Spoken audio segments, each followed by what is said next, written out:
Bonsoir à toutes et à tous. Merci d'être présents pour cette conférence sur la production alimentaire pour décarboner son alimentation.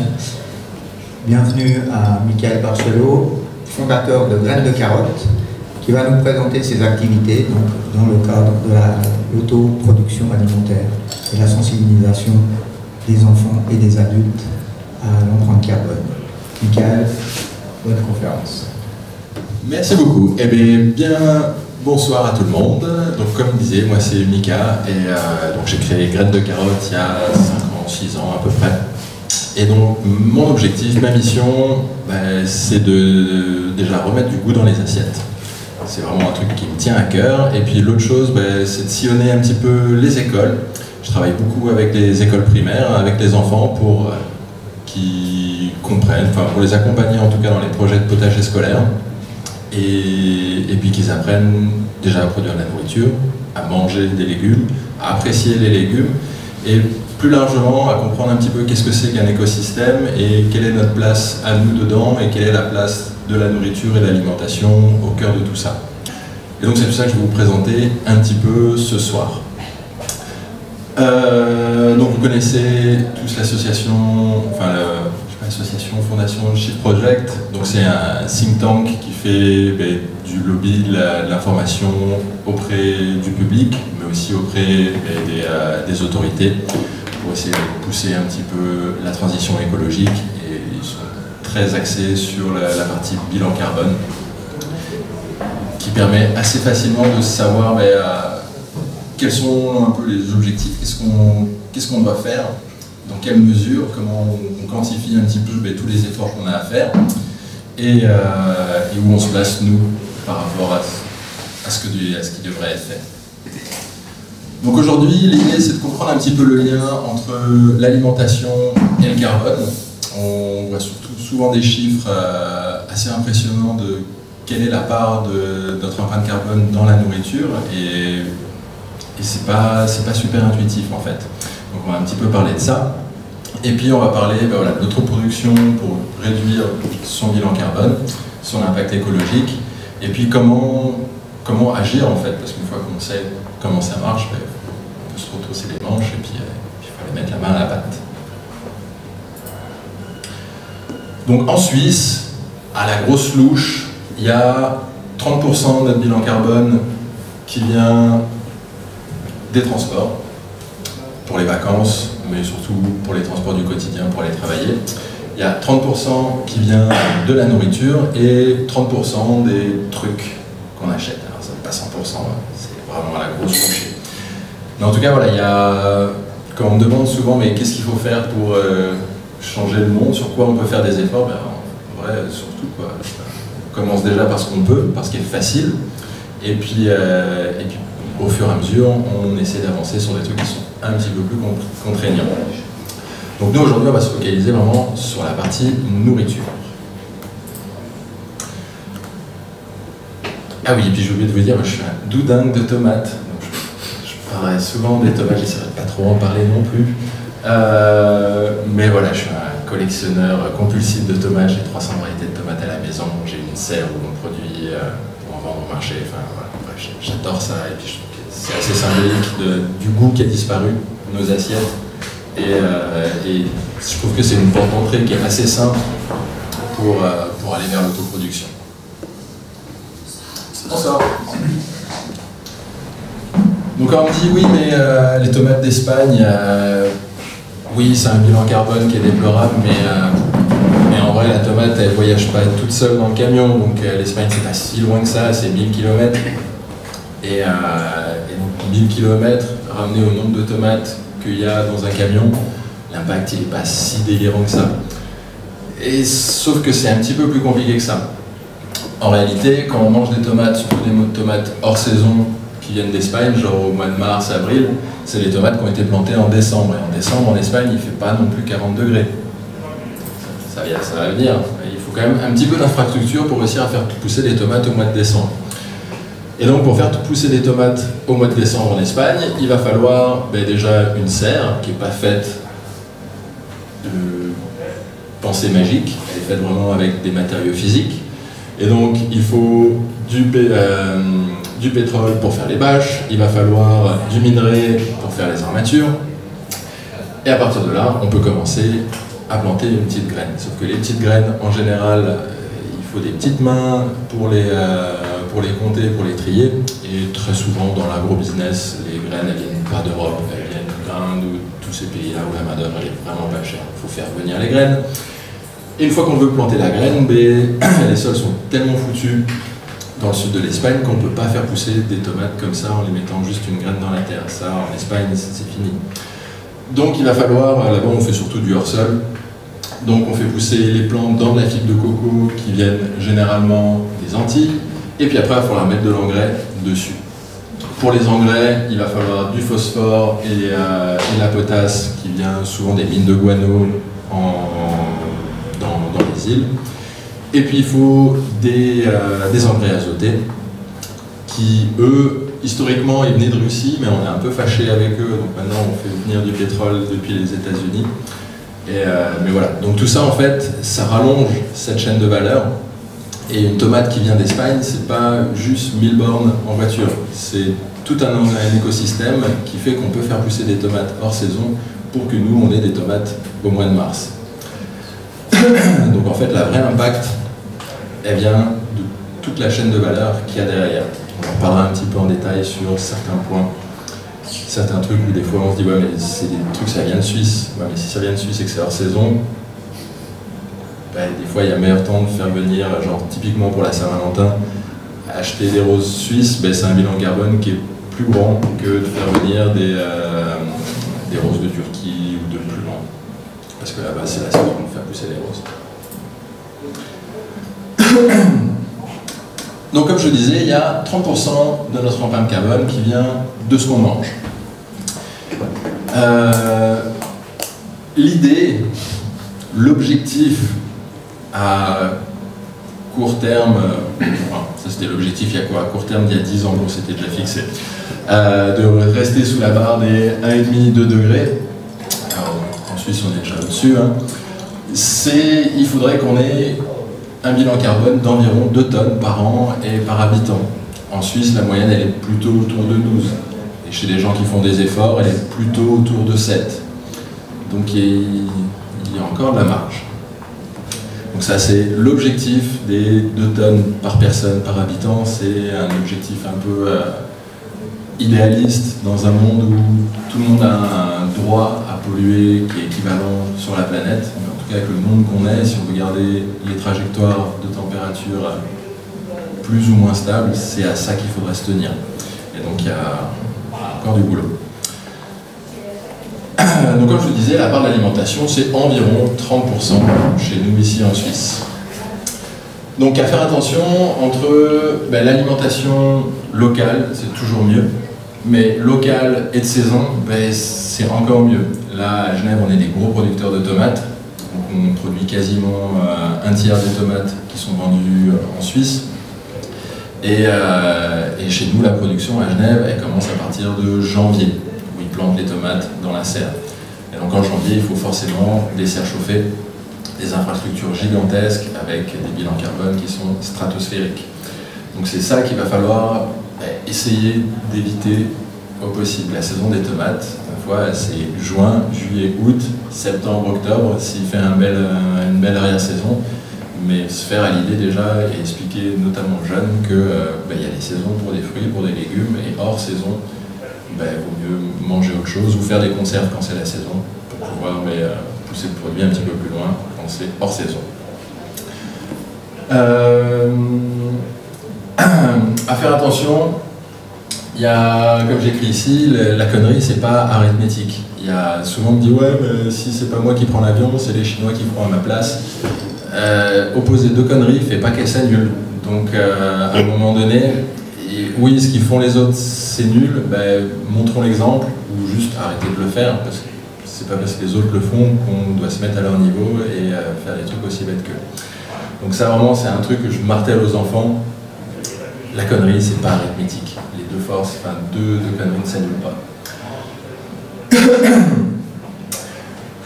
Donc, dans les sources d'omission, au niveau de l'agriculture aujourd'hui, il y a il y a pas mal d'émissions, déjà autour du transport du produit fini, autour du transport de toutes les marchandises pour produire une fois sur place. Il va y avoir tout ce qui est emballage. Pareil, on peut essayer de limiter les emballages, mais ça reste quand même assez mince par rapport à tout ce qui va être lié à la production, et notamment à,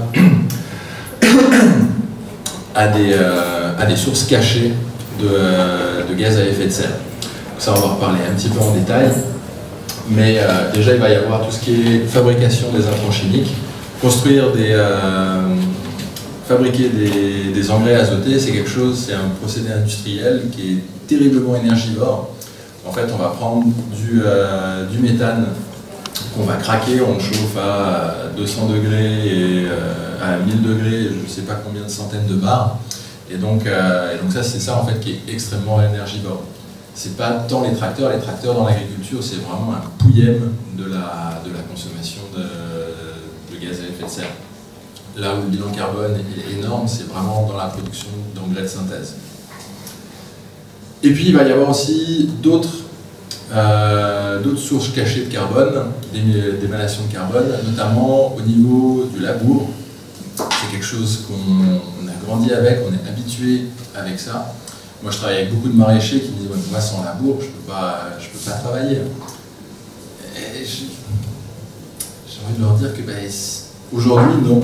Avec des sols, je vous montrerai un peu des échantillons de sols, avec des sols qui sont matraqués, on est obligé de labourer pour planter un maïs dedans. À terme, il faut arrêter ces pratiques parce qu'à chaque fois qu'on laboure, on va détruire la couche d'humus qui est en surface et ça c'est extrêmement aussi générateur de gaz à effet de serre. Je n'ai plus le chiffre exact en tête, mais je crois que c'est 1 tonne de CO2 à chaque labour par hectare. Et donc ça rajoute encore au bilan. Autre source cachée, ça va être tout ce qui est compostage à chaud et aussi le truc des intrants chimiques qui, comme les engrais azotés, leur consommation c'est des procédés industriels qui sont souvent très lourds et qui demandent des grosses infrastructures et toute l'essence qui va avec.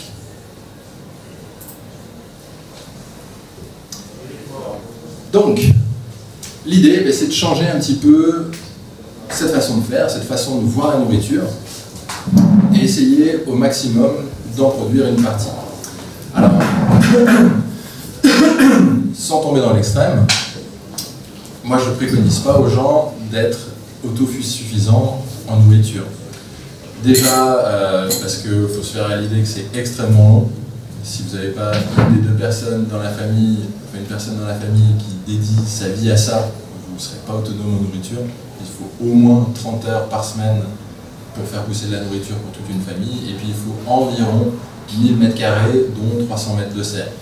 Pour ceux qui rêvent d'autoproduction, enfin d'autoconsommation, la barre elle est haute. Hein. Si on ne fait plus ça depuis la nuit des temps, et qu'on s'est rassemblés en village pour qu'il y en ait qui se focus sur la nourriture, d'autres sur l'éducation, d'autres sur autre chose, c'est pas pour rien. C'est que juste tout produire à l'échelle d'une famille, c'est très compliqué. Et puis les mauvaises années, et puis le problème c'est que les mauvaises années avec la météo qu'on a en ce moment, c'est un peu tous les ans des mauvaises années. Donc c'est un pari risqué. Et puis en Suisse, avec nos modes de vie, le prix de la vie à Genève, ça paraît un peu difficile. Donc ça, on est dans cet extrême-là. Il faut commencer petit en faisant des petits trucs faciles qui poussent en bas de chez soi. Si vous avez un jardin, faites un jardin. Moi, avec ma femme, on a pris le pari, avant d'avoir des enfants, de travailler un jour de moins chacun pour s'occuper au jardin. On a un jardin familial et donc on y consacre une journée chacun dans la semaine pour pouvoir bosser sur le jardin, bosser sur la transformation à la maison, sur faire des conserves. Et puis une année, on a fait, c'est déjà il y a presque une dizaine d'années, on est arrivé, on a tout pesé et tout quantifié par rapport au prix de la COP, et sur une journée de travail en moins par personne, on arrive à avoir environ 8000 francs de légumes. Donc l'un dans l'autre, c'est un peu moins de sous, mais une nourriture de meilleure qualité, et c'est pas tant de sous en moins que ça. Le calcul n'est pas complètement déconnant. En 10 ans, là on a fait des super progrès, ma femme et moi. je pense qu'on arrive à passer les 10 000 francs facilement. Donc, quels sont un petit peu les bénéfices de faire de l'autoproduction? Déjà, on réduit cette histoire de transport, on réduit cette histoire de chaîne de valeur, des engrais qui viennent de trifouiller les oies, du pétrole, du machin, on réduit tout au strict nécessaire. Il n'y a plus d'emballage, il y a moins d'intrants chimiques, il n'y a plus du tout d'intrants chimiques, et c'est une source de stockage de carbone dans le sol. Ça, on va faire un petit focus sur ça tout à l'heure, où en fait on peut non seulement moins consommer de gaz de carbone et stocker du carbone dans le sol. Le carbone vient du sol. Pour moi, je ne comprends pas pourquoi on n'en parle pas autant. Sa place, elle est dans le sol. On arrive à foutre là d'où il vient. En termes de bénéfices, clairement, il y a le goût. Faire pousser de la nourriture chez soi, on en parlait tout à l'heure avec les fraises, avec les tomates, c'est le must, enfin, le gap, il n'y a pas plus de différence entre des tomates du magasin et des tomates du jardin. Sur la pomme de terre, le gap il est moins grand. Moi perso, j'ai un petit jardin familial, je ne fais pas de pommes de terre, je n'ai pas la place. Je préfère faire des légumes à haute valeur ajoutée, surtout qu'on a des différences de goût clairement significatives entre ce qu'on trouve dans le commerce et ce qu'on peut faire pousser à la maison. Il va y avoir une histoire de prix. On va se faire pousser de la bonne nourriture, acheter de la bonne nourriture de qualité, bio, chez des petits producteurs, ça a un coût. Et donc, on enlève encore tout ça.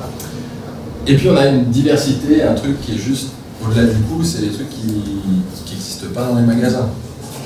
Et il faut savoir pour les tomates, j'en parle encore des tomates, il y a 50 000 variétés de tomates qui existent aujourd'hui. À la Coop et à la Migros, il n'y en a que 3. Et ces 3, elles sont dégueulasses.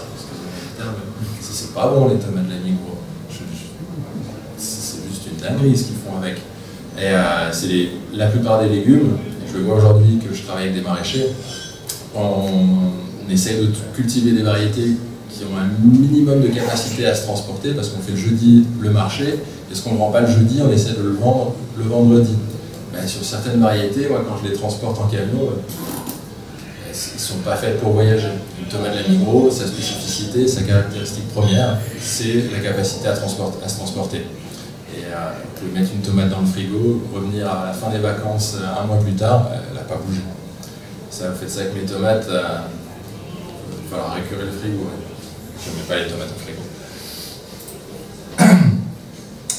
Donc voilà, il y aura une histoire de goût, une histoire de prix, une histoire de santé, parce que manger de la bonne nourriture, ça peut que... je ne sais pas si ça nous fait du bien à la santé, mais en tout cas ça ne nous fait pas du mal de manger des pesticides. Et puis le jardin, mine de rien, c'est physique. Hein. À la maison, on est tous comme ça, il faut bosser, il faut machin, il faut gratter, il faut se baisser, il faut planter. Enfin voilà, moi je fais mon sport, je bouge mon truc. Donc voilà, c'est un petit côté santé aussi qui est pas mal. Et puis en termes d'éducation, pour moi le jardin c'est magnifique. Avec les enfants c'est génial parce qu'il y a tout un émerveillement autour de la nature, autour des insectes. Le monde souterrain c'est quelque chose qu'on connaît très mal. Et puis c'est pas super sexy, voilà, on n'en parle pas à la télé. Voilà, les enfants ils rêvent pas d'être entomologistes, ils rêvent plutôt d'aller dans l'espace. Alors c'est magique ce qui est sous nos pieds.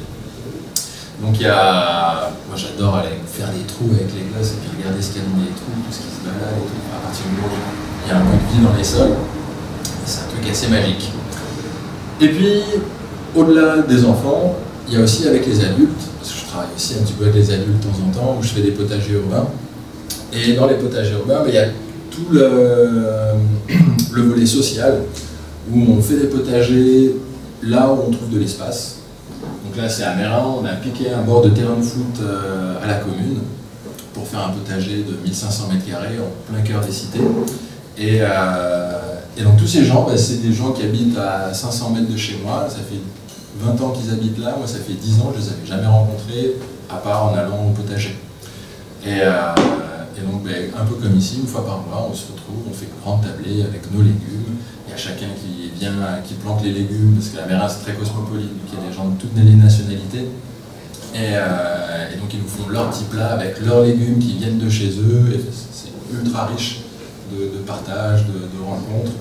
Et tous ces gens-là, c'est des voisins, quoi. Puis je les avais jamais rencontrés avant. Donc il y a un côté assez cool aussi, et en termes de vie sociale qui peut se greffer autour des jardins. Donc moi, ma façon de jardiner, c'est de la permaculture, de l'agroécologie, du jardin naturel, appelez ça comme vous voulez, on s'en fout. L'idée, c'est juste de jardiner sans pétrole, avec la nature plutôt que contre, où on ne va pas se bagarrer avec tel insecte qui nous mange les choux. On va plutôt mettre des nichoirs pour que les mésanges elles viennent, parce que les mésanges elles mangent des chenilles, et ainsi de suite. Il y a tout qui se mange et il y a tout qui tend à s'équilibrer au fur et à mesure. Donc le premier des principes de l'agroécologie, ça va être d'avoir des sols vivants. Et pour que les sols soient vivants, il faut arrêter de les marteler avec des instruments rotatifs et d'en faire de la purée. Je dis ça à mon fils tout le temps, quand il y a les tracteurs qui passent, il me dit mais qu'est-ce qu'ils font? Ils font de la purée. Et puis dans la purée, tu peux planter des trucs et ça pousse tout seul. Alors oui, ça pousse tout seul, mais le problème du labour, c'est que déjà ça détruit la structure des sols, ça va accentuer l'érosion. On le voit en Suisse, on a un pays qui est pentu, donc dès qu'il pleut, ça coule. Quand il y a des sols qui ne tiennent pas et qu'en plus il n'y a pas de plantes dessus, ça coule d'autant plus qu'il n'y a rien qui maintient les sols. On le voit très bien quand, en automne et au printemps, surtout au printemps, parce qu'en général les paysans ils passent tout à la moulinette. Dès qu'il pleut, les rivières elles sont marronasses. On s'est habitué à ces rivières marronasses, mais c'est pas normal d'avoir des rivières marron. Une rivière, c'est censé être transparent, c'est de l'eau. Le côté des rivières marron, c'est juste en fait le sol qui part. Les sols des champs qui partent dans la rivière et puis qui se finissent dans la mer. Et toutes ces rivières marron, c'est la couche arable qui disparaît, c'est le capital culture pour nos enfants. Donc moi j'essaye au maximum de limiter le labour, au moins dans un premier temps, et progressivement d'arrêter complètement de labourer. Et au fur et à mesure on arrête de labourer, les vers de terre reviennent, et c'est les vers de terre qui vont faire ce travail d'aérer le sol et qui labourent à notre place, sauf que eux ils labourent en suivant des galeries, en faisant des crottes un petit peu partout qui collent un petit peu tous les petits bouts de terre, et c'est ça qui fait des sols vivants. On va essayer au maximum de faire des rotations et des associations de plantes. Alors il n'y a pas vraiment de plante qui aime une autre, l'idée c'est de planter plein de trucs au même endroit. Et éviter d'avoir des monocultures. Alors sur 200 mètres carrés, vous avez quand même le droit de faire un coin tomate, un coin courgette, mais pas obligé de tout mélanger dans tous les sens. Mais en tout cas de faire 200 mètres carrés de tomates ou 200 mètres carrés de fraises ou 15 hectares de fraises, forcément il y a des problèmes qui viennent dessus. On le voit aujourd'hui avec le problème de la betterave et de l'acétamipride. Peut-être si on ne faisait pas des champs de 50 hectares de betteraves, il y aurait moins de problèmes avec les pucerons et peut-être qu'on aurait moins besoin de mettre de l'acétamipride. Si on remettait des haies et des bocages entre les parcelles, il y aurait plus d'oiseaux et il y aurait moins de pucerons et il y aurait peut-être moins besoin d'utiliser de l'acétamipride. En tout cas aujourd'hui, dans la façon dont s'est organisée l'agriculture, clairement la betterave est en danger. Mais dans ces conditions, peut-être faudrait arrêter de faire de la betterave, en tout cas tourner le problème dans un autre sens, ou comment on organise les cultures de betterave pour qu'elles n'aient pas besoin de pesticides. Et puis ce qu'on va faire aussi, c'est qu'on va éviter le compostage à chaud. Donc j'ai pas fait de slide sur ça. J'ai le temps d'en parler. Donc il faut savoir que composter, surtout dans une grande ville comme ici à Genève, il faut un centre de compostage et d'évacuation des déchets.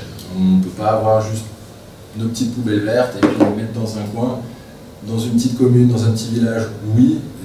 Ici à Genève, non. Il faut un truc industriel pour traiter ce problème, pour évacuer tous ces déchets. Donc ce qu'ils font, c'est qu'ils prennent tous nos restes de poubelles vertes et puis ils mélangent ça avec du broyat de branches, des arbres qui taillent pendant l'hiver. des tailles des parcs et des jardins. Ils mélangent tout et ça monte en température et en 80 jours, 70 jours environ, tout ce qu'on a mis de déchets organiques devient du compost. Alors c'est génial parce qu'en 70 jours, on a évacué des dizaines et des dizaines de tonnes de déchets. Le problème, c'est que cette opération elle crée des gaz à effet de serre. Il y a environ, quand on met une tonne, enfin peu importe ce qu'on met, il y a 2 tiers qui s'évaporent. Et ce qui s'évapore, en grande partie, c'est les gaz à effet de serre. Donc, peut mieux faire, mais en même temps, ici, on n'a pas trop le choix. Où il faudrait réorganiser la filière de compostage pour que tous les déchets directs aillent dans les champs. Mais c'est une logistique, c'est un problème à gérer un petit peu complexe. En tout cas, moi, ce que je fais dans mes jardins, c'est que tout ce qui n'est pas mangé revient au sol, à l'endroit où ça a poussé. Et on va nourrir le sol en permanence et faire un compost sur le sol. Comme on se balade en forêt, l'idée de l'agroécologie, c'est de prendre des notions qui marchent dans la nature et essayer de les transposer sur des surfaces agricoles. Donc dans la nature, dans une forêt, toutes les feuilles qui tombent, les branches qui se cassent, elles tombent par terre au pied de l'arbre, là où elles ont grandi. Et ça va être décomposé par la vie du sol qui va faire des pipi caca et nourrir la plante qui vient de pousser, enfin qui pousse juste ici. Et donc c'est vraiment un cycle ultra court qui est dans la zone où ça pousse. Donc nous, on va essayer de faire pareil. Sur une canne de maïs, haute comme ça, je vais manger les maïs et puis je vais couper la canne en petits bouts et la laisser à l'endroit où le maïs a poussé pour que ça redonne de la nourriture au sol, à la vie du sol. Et puis ça nourrira la culture prochaine, à l'année prochaine. Aussi, ce qu'on va faire, c'est d'avoir une gestion de l'eau qui est un petit peu plus raisonnée. Donc déjà avec des sols qui sont poreux, et qui sont poreux par le fait des vers de terre. C'est les vers de terre qui font les petits trous, qui font que le sol devient une éponge, et dès qu'il pleut, le sol a une capacité d'absorption qui est bien plus grande. À noter, il y a 1 gramme d'humus, c'est capable de stocker 7 grammes d'eau. Alors le problème c'est qu'en ce moment il ne pleut plus, mais en tout cas, mon jardin, quand je l'arrose, je peux l'arroser et il tient 1 semaine sans problème. Par contre, il faut quand même que je mette de l'eau. Il y a un moment donné, les plantes, le truc de la pensée magique et des plantes qui poussent sans eau, ça, à un moment donné, c'est pas possible. Les plantes, il faut quand même y mettre de la flotte. Mais en tout cas, il faut que cette flotte elle reste dans le sol et qu'elle ne parte pas directement à la rivière, comme c'est le cas dans des sols qui sont abîmés. Et puis, il y a la partie biodiversité qui est ultra importante. L'idée de l'agroécologie, c'est de ne pas construire des potagers, c'est de construire des écosystèmes dans lesquels, à l'intérieur, il y a de la nourriture pour nous les humains. Mais d'abord, ce qu'on va mettre en place, c'est de la nourriture pour toute la vie qu'il y a à l'extérieur et sous nos pieds. Et une fois qu'il y a cette vie, là, à ce moment-là, on y met des légumes pour nous, les êtres humains. Mais c'est un partage entre nourrir les animaux, nourrir les insectes, nourrir les champignons, les bactéries, dans le but que toutes ces petites bestioles, elles se mangent les unes les autres, qu'elles s'équilibrent et qu'elles protègent, alors protègent c'est un grand mot, mais en tout cas qu'elles accompagnent et qu'elles protègent un petit peu nos cultures. Donc là, c'est un petit comparatif de la terre de mon jardin et la terre de mon voisin agriculteur. C'est juste de l'autre côté de la haie. Vraiment, il y a 1 mètre d'écart entre ces 2 prélèvements. Donc là, chez moi, on a une terre qui est noire, qui est riche en carbone, qui est pleine d'humus, avec plein de petits trous, plein de petites branches, plein de petits insectes qui vivent à l'intérieur, de petites galeries. Du coup, ce truc-là, dès qu'il pleut, il se gonfle d'eau et il retient 4 à 5 fois son poids en eau. C'est vraiment une vraie éponge. À l'intérieur, les racines, elles peuvent rentrer directement à l'intérieur, se propager et capter de la nourriture et puis se nourrir de cette terre noire qui est riche en humus. A contrario, la terre de mon voisin, elle est passée à la moulinette 3 à 4 fois dans l'année, entre chaque culture. Et là, en ce moment, il vient de couper les blés, et donc elle reste au soleil. Il vient de remettre un coup de moulinette, et puis elle reste au soleil, agrillée par 50-55 degrés au soleil. Et donc il n'y a absolument plus rien, c'est tout stérile, c'est un bloc de craie. On appelle ça de la crotte de dinosaure fossilisée. Il y a vraiment, tu ne peux pas faire pousser des légumes là-dedans, c'est pas possible. le seul truc que tu peux faire, c'est de le passer à la moulinette pour planter une graine dedans. Et après, tu es obligé d'arroser, parce que ça ne retient pas l'eau. Et puis comme il n'y a pas de nourriture là-dedans, tu es obligé de mettre des engrais. Comme le sol il est pauvre, et qu'il n'y a pas de micro-organismes autour, dès qu'il y a une bestiole qui arrive, la plante elle tombe malade, et après on est obligé de la soigner. Et aujourd'hui, malheureusement, la plupart des agriculteurs, ils ont ça pour jardiner. Et en fait, ils font plus de la production alimentaire, ils font juste de la gestion de pathologie. Ils sont en permanence à se bagarrer contre cet insecte, contre cette bestiole, contre la sécheresse.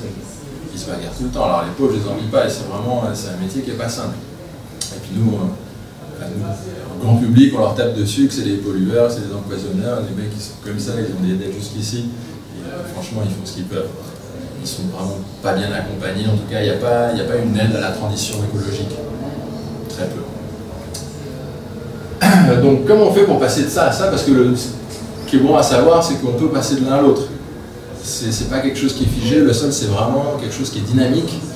Et donc, moi, souvent, mon voisin me dit « Ouais, toi, t'as de la chance, t'as pas de cailloux. » On est voisins, t'es fou ou quoi? Pourquoi j'ai pas de cailloux ici? Moi, je rajoute de la masse chaque année. Et ça s'empile, et puis c'est mangé par la vie du sol, et puis les cailloux, ils ont tendance à s'enfoncer dans le sol. Donc ce qu'on fait, c'est, en tout cas, nous, on est passé de ça à ça en une dizaine d'années. Ce qu'on fait, c'est qu'on va récupérer du broyat de branches un petit peu partout. Donc ça, c'est dans une école. Donc comme c'est dans une école où il y a des enfants, ce qu'on a fait avec la commune, c'est avec la commune de Verrier. On fait la tournée après Noël pour récupérer les sapins de Noël des enfants. On les passe à la moulinette. Et puis les espaces verts nous amènent un gros tas comme ça de 3 à 4 tonnes à peu près de branchage. Et puis on va mettre ça, juste déposer ça au sol. Alors le problème de ça, c'est que les agriculteurs, quand tu leur dis ça, ils disent « Ouais, mais moi je veux que ça pousse, quoi ». Donc ça, le problème, c'est que ça ne va pas pousser tout de suite. Parce que ça, c'est pas un engrais, c'est juste du déchet vert. C'est du déchet vert qui est très carboné. Donc ce truc-là, il doit être d'abord consommé par des champignons, puis par des bactéries, puis par des vers de terre. Et à ce moment-là, les vers de terre, ils font des pipi caca et puis ils nourrissent les plantes. Donc ça va mettre environ 6 mois et puis ça agit pendant environ 1 année et demie. A contrario, le compost, ça a action directe et les plantes, elles sont en perte fluo dès qu'on met du compost dans les 2-3 jours qui suivent. Par contre, ça agit que sur 3-4 mois. Le problème du compost, c'est que ça ne structure pas le sol, alors que ça, oui. Donc ce qu'on fait, c'est qu'au printemps, on prend les enfants et puis on va remplir le jardin, mettre une couche comme ça de broyat de branches.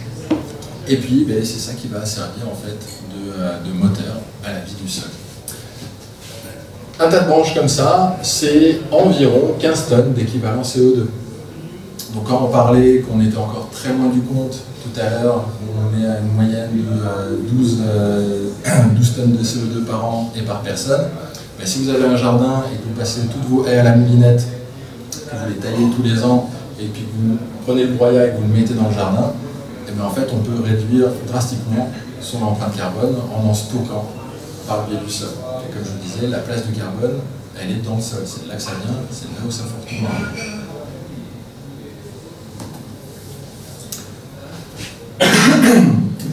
Donc pour les écoles, moi ce que je fais, c'est que je travaille avec les écoles primaires et dernièrement aussi avec les crèches, avec les bébés. On fait des tout petits potagers pour les tout petits enfants et ça marche trop bien. Je suis étonné que les tout petits arrivent aussi bien à jouer le jeu qu'ils aiment aussi des aussi beaux jardins. C'est des tout petits jardins, ils sont très jolis. Et donc l'idée, c'est d'aller dans les écoles et faire des ateliers aux enfants, aux enseignants, parce que le but, c'est pas, mon but, c'est pas de passer ma vie dans les écoles, c'est que très vite les écoles, en tout cas l'équipe d'animateurs, enfin d'enseignants, ils soient autonomes. Donc je forme en parallèle les enseignants pour qu'ils le fassent eux-mêmes. Je les accompagne sur 1 ou 2 ans et puis après, ils se débrouillent. Souvent, ils m'appellent un peu en panique au mois de mars, qu'est-ce que je dois faire. Mais en général, ils arrivent assez vite à être autonomes. Et donc, moi, ce que je fais, c'est que je prends les enfants sur une année complète, de mars à juin, puis après septembre-octobre, pour vraiment faire un tour complet du cycle des plantes.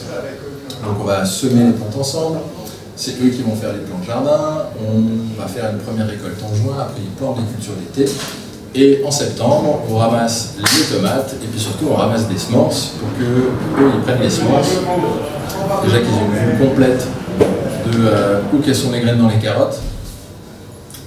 C'est vrai que ma boîte elle s'appelle graines de carottes, j'explique aux enfants qu'il n'y a pas de graines dans les carottes. Un truc au-dessus, mais bon, ça faut attendre pour le voir. Et comme ça, ils ont une vue vraiment d'ensemble, de la graine à la graine et de la graine à l'assiette. Et puis ils repartent chez eux avec des graines. Comme ça, ils peuvent continuer un petit peu l'expérience l'année d'après avec leurs parents. C'est assez dingue de voir voilà, les enfants qui déjà s'appliquent. Ils ont des belles récoltes. Souvent, les parents ils viennent me demander conseil en fin d'année pour leur jardin à eux parce qu'ils sont un peu jaloux du jardin des enfants.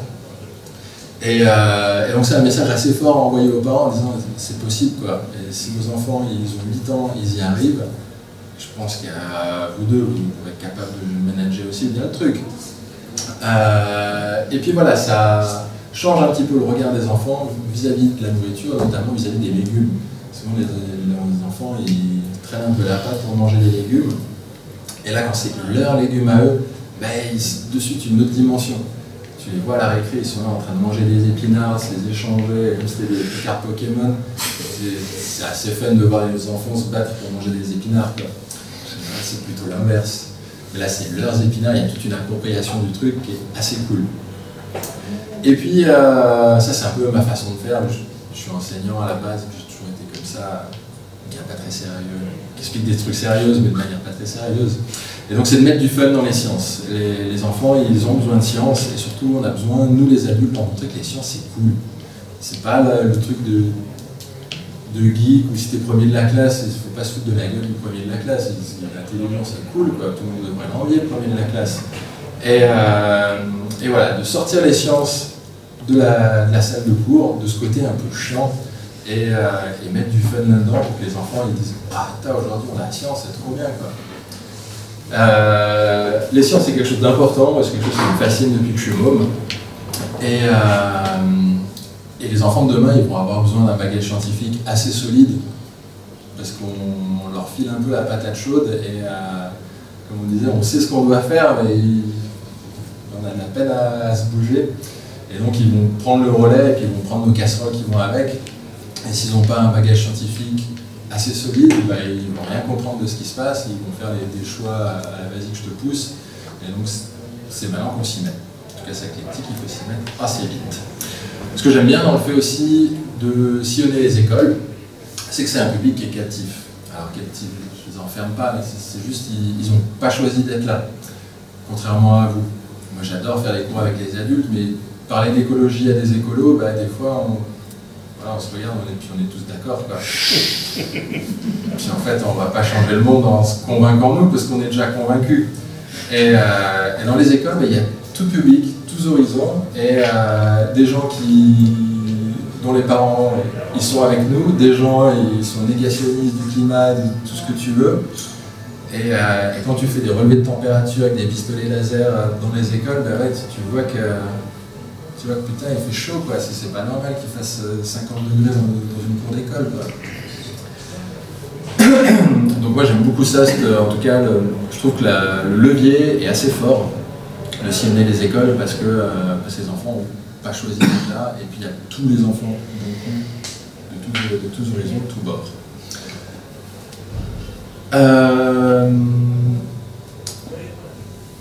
Donc là c'est mes petits chérubins qui repartent avec des gros cornets plein de nourriture. Moi je suis pas fan du projet de jardin où il y a 3 radis à filer à la maîtresse et puis débrouille-toi pour les partager en 26. Et là, la maîtresse elle moyen avec des trucs, je vais les manger moi parce que ça va être la guerre si je dois les partager. Donc moi j'essaie toujours de dimensionner les potagers en fonction du nombre d'écoles, et puis surtout toujours la biodiversité c'est cool, mais un jardin il faut que ça crache, c'est pour nourrir les êtres humains à la base qu'on fait des potagers.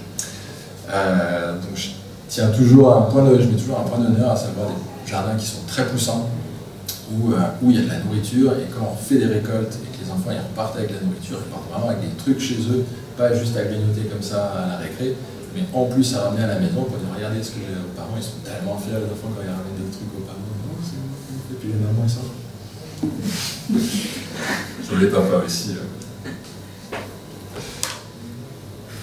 Ce que je fais dans les écoles aussi, c'est que j'essaye de faire des groupes. Et alors déjà je fais des groupes parce qu'avec les classes de 26 qu'on a en ce moment, c'est ingérable à gérer 26. Mais donc déjà c'est pour moi, pour me faciliter un petit peu la tâche, que je fais des petits groupes. Mais surtout, je vais allouer des parcelles à ce petit groupe-là qui se fait une petite affichette, un petit logo, il met de l'attention là-dedans. Et c'est sa zone à lui. Et au lieu d'avoir un jardin comme ça, genre de la taille de la table pour toute la classe, je vais faire des petits blocs qui sera pour des groupes d'élèves. Et chaque élève il est responsable de son petit bloc. Il met une petite affichette et il sait que c'est là. Il peut repasser pendant les vacances. Et en général, ils repassent pendant les vacances. Les enfants des écoles primaires, ils habitent juste à côté. Ils sont tout fiers de montrer ça à papa, maman. Regarde, c'est mon petit coin. Et puis ils connaissent chaque légume exactement parce que c'est eux qui les ont choisis, c'est eux qui les ont semés, c'est eux qui ont planté. Et puis c'est eux qui vont les récolter pour les ramener à la maison. Ça, c'est les enfants avec leurs épinards et leurs petits radis qui partent à la récré. Ils sont tout fiers avec leur machin. Voilà, en tout cas, il faut que ça crache. Il faut rentrer avec des trucs pour montrer et aux enfants et aux parents que jardiner, c'est pas un truc de bobo, c'est pas un truc de yé, c'est un truc ça fait 10 000 ans qu'on fait ça, quoi, et ça marche. Quand on a un minimum d'effort, non seulement ça marche, mais en plus, on peut nourrir des gens avec un tout petit peu d'effort, juste une petite touche. Moi, j'y vais dans les écoles une fois par mois. Et en y allant une fois par mois, on arrive à avoir des super beaux jardins. Alors, mon jardin, quand j'y vais une fois par semaine, il est vachement plus joli. Mais juste une fois par mois, c'est déjà mieux que rien du tout. C'est déjà super bien, on peut avoir des super résultats. Donc le concept de permaculture, c'est d'avoir toujours un sol qui est couvert, qui va servir déjà de barrière protectrice pour pas que les UV frappent le sol et qu'elle stérilise tout, surtout quand il fait chaud comme en ce moment. Et puis cette couverture qui est faite en paille, en déchets verts, peu importe, tout ce qu'on trouve, et bien, ça va abriter tout un tas de vie qui est à l'intérieur. Et cette vie, elle va faire des galeries, elle va manger, consommer cette partie-là, faire des pipi caca et puis nourrir les plantes qu'il y a autour. Et l'idée, c'est d'attirer toujours un maximum de biodiversité, la plus complexe et complexifiée possible, en rajoutant à chaque fois des petits trucs en plus. Donc au début, on met que des légumes. Et puis après, on va mettre des plantes vivaces qui restent plusieurs années au même endroit, puis des arbres. Et à chaque petit biotope, il y a sa cohorte d'animaux qui vivent à la fois à l'extérieur et à la fois sous niveau de la terre. Et pour que tout ce petit monde il se développe le mieux possible, on évite les outils rotatifs qui passent tout à la moulinette, parce que là, chaque fois, tu es obligé de pas tout reprendre à zéro, mais tu perds du temps en tout cas sur le développement de la vie.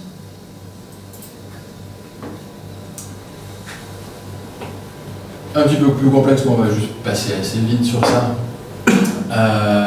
Il y a vraiment un triptyque d'êtres vivants qui font la fertilité des sols. Et ça, on soucie beaucoup des abeilles et tout ça, mais les vers de terre, c'est tout aussi important, si ce n'est plus que les abeilles mellifères. Parce que les abeilles mellifères, c'est surtout les trucs qui font du miel pour nous. Après, il y a les abeilles sauvages, ça tout le monde s'en fout. Et les vers de terre, alors là, personne ne connaît le problème. Donc il y a aussi une chute drastique de la population des vers de terre. Et si on veut jardiner sans engrais, il faut faire venir les vers de terre. Et les vers de terre, pour qu'ils pullulent dans votre jardin, il faut, comme tous les animaux, on va vérifier des animaux sauvages, il faut le gîte et le couvert. Le gîte, c'est un sol, on arrête de le trifouiller avec des outils rotatifs. Et le couvert, c'est de la litière qui est en surface, qui est en décomposition. Et donc moi, tous mes jardins ils sont toujours couverts avec une espèce de litière, comme il y a en forêt. En forêt, quand on marche, une espèce de truc, nous, là, mes jardins, ils sont tous comme ça. Le sol, il est tout mou. Puis tu grattes, puis tu peux mettre le bras, même en toute période de l'année où c'est la sécheresse, tu peux mettre le bras jusqu'ici à l'intérieur. Et il n'y a pas besoin de labourer. Il n'y a plus besoin de labourer. Il y avait besoin au début, mais il n'y a plus besoin aujourd'hui. Et donc cette litière, elle est décomposée par le triptyque des bactéries, vers de terre et champignons.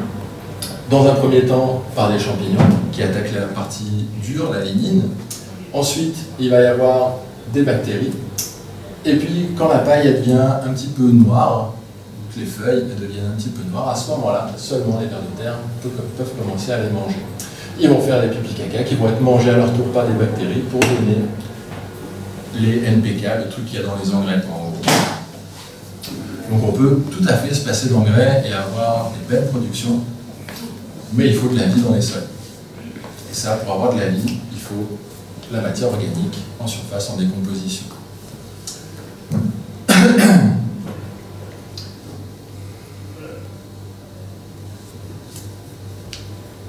Donc pour nous, comment on fait pour s'y mettre gentiment? Et bien vous commencez. Vous commencez petit pour ne pas se décourager, parce que le jardin, souvent on dit ouais mais cette plante et puis cette plante, c'est pas pareil, c'est pas les mêmes plantes.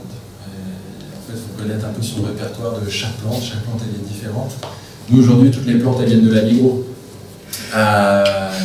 Mais il faut savoir qu'historiquement, tout ne vient pas de chez Migros. Et les patates, les piments, les tomates, les maïs, ça ne vient pas du tout du même endroit.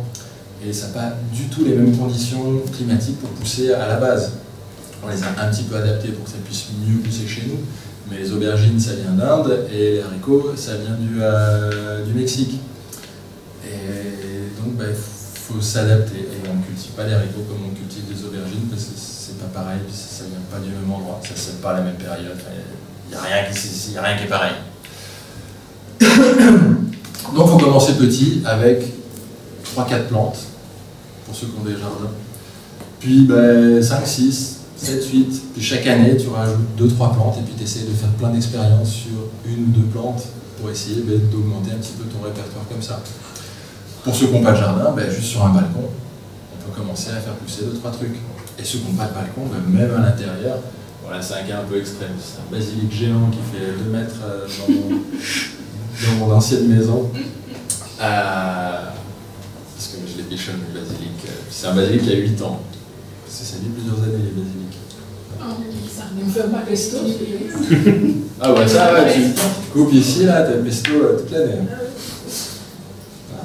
Il y a plein de plantes comme ça qui sont, on dit qu'elles sont annuelles, qu'il faut les replanter chaque année, parce qu'en fait, chez nous, il fait froid. Et moi, j'ai un pied de piment, pareil, qui a 4 ans. Et je rentre à la maison l'hiver, puis je le remets dehors. Oui, mais dehors, il ne survivrait pas. Donc voilà, commencer petit. Le moindre petit radis, petite tomate qu'on fait pousser à la maison, déjà c'est bon. Ça met un petit peu une petite animation, un petit truc sympa à faire avec les enfants, ou en famille, en couple, ou juste tout seul. Petite plante, c'est comme un animal domestique, mais mangeable. Il n'y a pas besoin de s'emmerder avec en vacances. C'est ça. Et puis si tu l'oublies, comme le chat, si tu l'oublies, c'est moins grave. Et puis, moi j'aurais tendance, parce que je suis très pragmatique, de commencer avec soit des plantes qui coûtent cher au détail, typiquement du basilic. Le basilic, ça vaut 150 balles le kilo la cloche, je crois. C'est délirant, c'est pour ça qu'ils te les vendent en petit sachet de 10 grammes pour pas que tu vois le prix au kilo, parce que c'est monstrueux. Bon, après, faire 1 kilo de basilic, c'est pas costaud. Il faut beaucoup de plantes. Donc voilà, avec des aromatiques, basilic, ciboulette, ça pousse super bien et c'est pas donné. Ou avec des plantes qui ont des grosses productions, typiquement des tomates, on peut faire des courgettes aussi, là ça crache, là tu vas manger là, les courgettes, la courgette, concombre, tomate, en ce moment c'est le trio infernal. Ou des plantes à haute valeur ajoutée ou qui ont des gros gaps par rapport à ce qu'on peut trouver à la Coop, à la Migros, typiquement les tomates. Les tomates, il y a, si vous avez un jardin, les carottes du jardin, c'est un peu technique à faire, mais c'est tellement rien à voir avec les tomates du commerce. C'est croquant, ça résonne, ça a du goût, c'est trop bien les carottes du jardin. Donc voilà, des plantes qui vont être faciles à cultiver, pour pas trop se décourager au début, et aussi des plantes qui vont être faciles à conserver ou à transformer, comme typiquement les aromatiques, ça se met au congélateur. Il y a les tomates, on peut faire de la sauce tomate pour tout l'hiver. voilà, ce genre de légumes-là qui sont assez facilement transformables.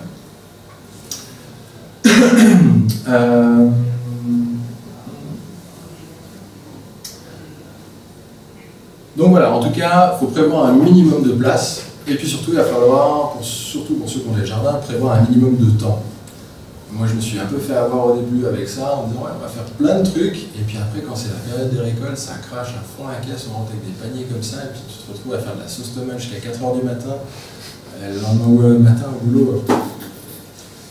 Donc, il faut prévoir un petit peu du temps. Ça demande une autre organisation. Moi, je ne pars plus en vacances au mois d'août parce que c'est clairement la période où je fais de la sauce tomate. Et, donc je vais quand même prendre quelques jours de vacances, mais c'est vacances sauce, c'est pas super fun. Donc moi, je suis content là tout l'hiver, j'ai plein de sauce tomate à offrir et à manger pour nous à la maison. Donc voilà, prévoir de la place et surtout prévoir du temps, c'est vraiment un truc auquel on ne pense pas tout de suite au début. Trouver des jardins. Si vous avez un jardin, ben, trop bien, vous avez de la chance. Mais c'est pas parce qu'on habite une cité qu'on ne peut pas jardiner ou qu'on ne peut pas commencer à produire quelques légumes. Il y a plein de jardins en ville de Genève où c'est des associations qui gèrent ça. Et pour une modique somme, une modique contribution, ça tombe petit lopin de terre. Par contre, attention, il y a plein d'offres différentes. Prenez pas des jardins, en tout cas je ne vous conseille pas des jardins qui font 1 ou 2 mètres carrés. Ben, c'est trop petit. Sur 1 ou 2 mètres carrés, il va falloir quand même y aller tous les 2-3 jours pour arroser au début, surtout si la terre elle n'est pas terrible. Si la terre elle est très bonne, et ça en général c'est jamais le cas, une fois par semaine ça suffit pour arroser. Mais bref, il va falloir y aller régulièrement. Et que vous ayez 1 mètre carré ou 10 mètres carrés, ça sera quasiment le même travail. Par contre, entre 1 mètre carré et 10 mètres carrés, il y a 10 fois plus de nourriture qui peut sortir du jardin. Donc, les projets de jardin à 1 mètre carré, en général, je ne conseille pas. En général, c'est le truc qui capote tout seul parce que les gens ils s'investissent 1 ou 2 ans et puis après, t'es là, ça fait cher du haricot, quoi.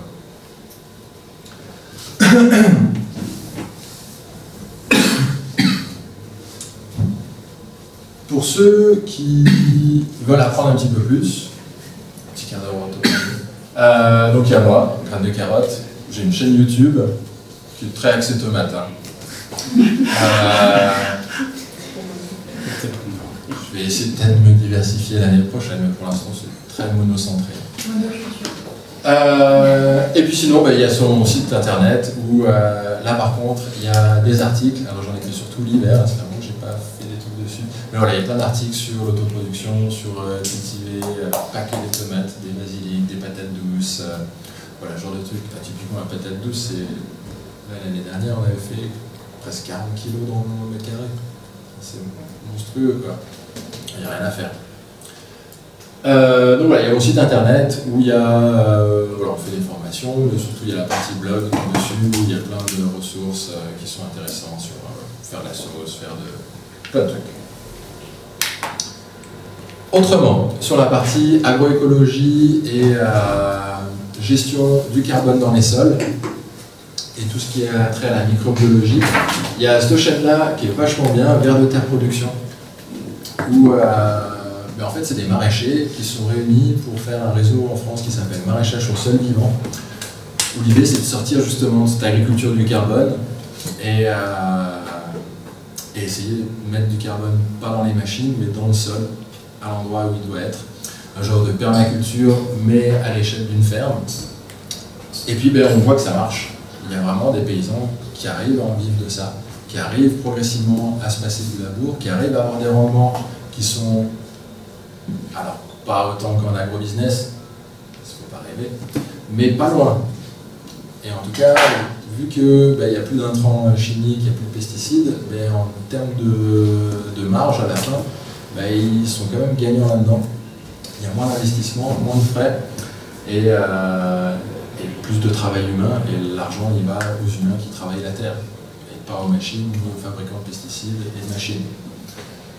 Et puis il y a Marc-André Sellos, j'adore, c'est un super auteur qui a une façon de raconter des histoires qui est juste magnifique qui vous parle de microbes et de croûtes sur le fromage avec une passion, mais qui est juste incroyable. Il a écrit un livre que j'adore, je ne l'ai pas beaucoup, mais lui je l'ai lu, il est vachement bien, c'est Jamais seul, où il parle voilà, des microbes qui nous accompagnent. Et fascinant. Donc ouais, c'est la rockstar française du microbe. Et j'adore ces gens qui dédient leur vie à des sujets qui n'intéressent que eux. et qui en parlent avec passion, c'est génial. Donc voilà, en tout cas, le message du jour, c'est qu'autoproduire, c'est pas compliqué, ça demande juste du temps. Il faut dégager du temps pour ça. Mais si vous dégagez du temps et que vous appliquez, il y a clairement un retour en termes de nourriture, et il y a clairement un retour pour la biodiversité, votre bilan carbone. On peut stocker du carbone dans son jardin, et pas qu'un peu. C'est vraiment, ça peut se compter en tonnes, en dizaines de tonnes, et si on fait ça tous les ans, non seulement ça diminue votre impact écologique en termes de carbone, mais ça améliore le sol pour vous ou pour les générations futures qui vous suivront, qui, j'espère, germineront dans votre jardin. Donc ça permet voilà, en plus de se rapprocher un petit peu de sa nourriture, et de se rapprocher des plantes, et de voir les plantes aussi dans leur cycle complet. Moi j'essaye de faire un maximum de trucs au jardin, notamment les semences, et en penchant un petit peu sur la question des semences, voilà, se poser la question de où quelles sont les graines dans les carottes, dans les betteraves, où est-ce qu'elles sont les graines dans la salade, comment je récupère ça, et puis quand je récupère les graines, je m'aperçois que je commence à vieillir, je ne plus les graines. Mais où quelles sont les graines? C'est du chenille ou c'est de la graine ça? C'est des savoirs qui sont ancestraux, millénaires, et puis comme des nouilles, on est en train de passer à côté, puis on est en train d'oublier ces trucs parce que moi, mes parents ne faisaient pas leurs graines, mes grands-parents faisaient leurs semences, mes parents non, c'était la modernité, les années 80, génial. Attends, il y a des mecs qui nous font des semences à 3 balles de sachet, que je vais emmerder les trier. Et du coup, mes grands-parents ne sont plus là, et puis quand je demande à mes parents, je n'en sais rien. Et c'est des savoirs qui sont assez fragiles. Il suffit de quelques générations où on n'en parle plus, on n'explique plus aux enfants, on ne se renseigne pas nous comment ça marche. Et puis au bout d'un moment, on sait plus comment ça marche. Donc voilà, chose importante en tout cas, se rapprocher de la nourriture, se rapprocher des plantes. Et puis, une chose importante, ça je m'en aperçois de plus en plus, où j'essaie de convaincre les gens de me suivre, convaincre surtout les adultes, c'est qu'en fait on ne change pas pour les autres. J'essaie de leur montrer qu'en réalité on change pour soi d'abord. Un peu des égoïstes, hein, des êtres humains, on fonctionne comme ça, très centrés sur nous-mêmes. Et on ne change pas pour les grains de main, pour la banquise ou autre. Chacun il change en fait en y voyant quelque chose, un bénéfice qu'il peut en tirer lui de manière personnelle. Moi je prends souvent cet exemple où je ne prends plus la voiture pour travailler, je prends les TPG, je suis fan, je suis français, alors les bus qui sont toujours à l'heure, pour moi c'est magique. Et puis surtout, j'ai 1 heure de transport le matin où je peux regarder mes mails et j'essaie d'être à jour en tout cas au niveau des mails du boulot parce que j'ai 1 heure le matin, 1 heure le soir, j'ai 1 heure où j'ai pas d'enfants qui font du bruit, ni à l'école ni à la maison. C'est génial en fait, c'est mon moment à moi, j'ai un bénéfice propre, personnel à tirer au fait de ne plus prendre la voiture pour travailler. Ma femme, elle a pris la décision de faire ça en vélo parce que comme ça, elle fait son petit sport le matin et le soir pour aller au travail. Donc on ne change pas les... On a arrêté de prendre la voiture, on ne fait pas ça pour la banquise, pour notre bilan carbone, on fait ça avant tout pour nous. Et c'est à partir du moment où on en tire un intérêt personnel qu'on est prêt à changer un petit peu nos habitudes et à se relever les manches pour aller grappiller la terre. Donc moi en tout cas avec les enfants, j'accentue vachement sur le goût et puis sur la diversité des légumes qui existent, sur les 50 000 variétés de tomates, sur les 40 000 variétés de pommes de terre. Enfin, il y a pareil dans toutes les plantes. Il y a une diversité qui est monstrueuse et puis on n'y a pas accès. Enfin, pas dans les magasins, on y a accès quand tu vas acheter des semences sur des sites spécialisés. Mais plus dans les magasins. Dans les magasins, ils vendent principalement des légumes qui se conservent longtemps pour faire les économies d'échelle. ni des légumes qui sont bons, ni nourrissants. C'est juste des trucs des tomates qui sont indestructibles. Et c'est tellement triste, mais c'est dégueu. Voilà un petit peu pour tout ça. Et puis si vous voulez des vraies tomates qui ont du goût, eh bien on est les jeudis soirs au marché à Carouge, où des vraies bonnes tomates du jardin et cultivées avec amour. Et puis ceux qui ont des jardins aussi, avec des boutiques en ligne, on vend les semences des tomates qu'on cultive. Voilà un petit peu pour cette petite présentation autour de l'alimentation et puis de la transmission au niveau des enfants et des écoles. Merci pour votre attention. Si vous avez des questions, je suis tout à vous.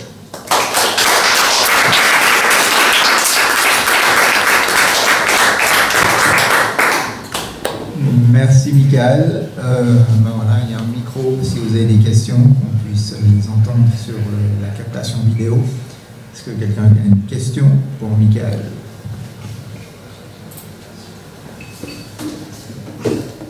Merci.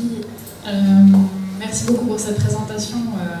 J'ai appris des trucs et c'est pas très modeste de ma part, mais je pensais pas que j'allais encore apprendre des trucs, donc c'est super cool. Du coup, j'ai deux questions, une un peu technique par rapport au labour où tu disais sur les terrains pour lesquels on a envie d'aller vers une transition, on fait de moins en moins de labour. Puis je me demandais qu'est-ce que tu veux dire par moins en moins ou quel est l'objectif finalement de faire cette transition en douceur, même si ça paraît très bien. Et après, j'ai une autre question plus courte. Donc quand tu as un sol qui est comme ça, tu peux pas faire pousser de la nourriture dedans. Enfin, tu peux pas faire pousser des plantes à l'intérieur. Donc,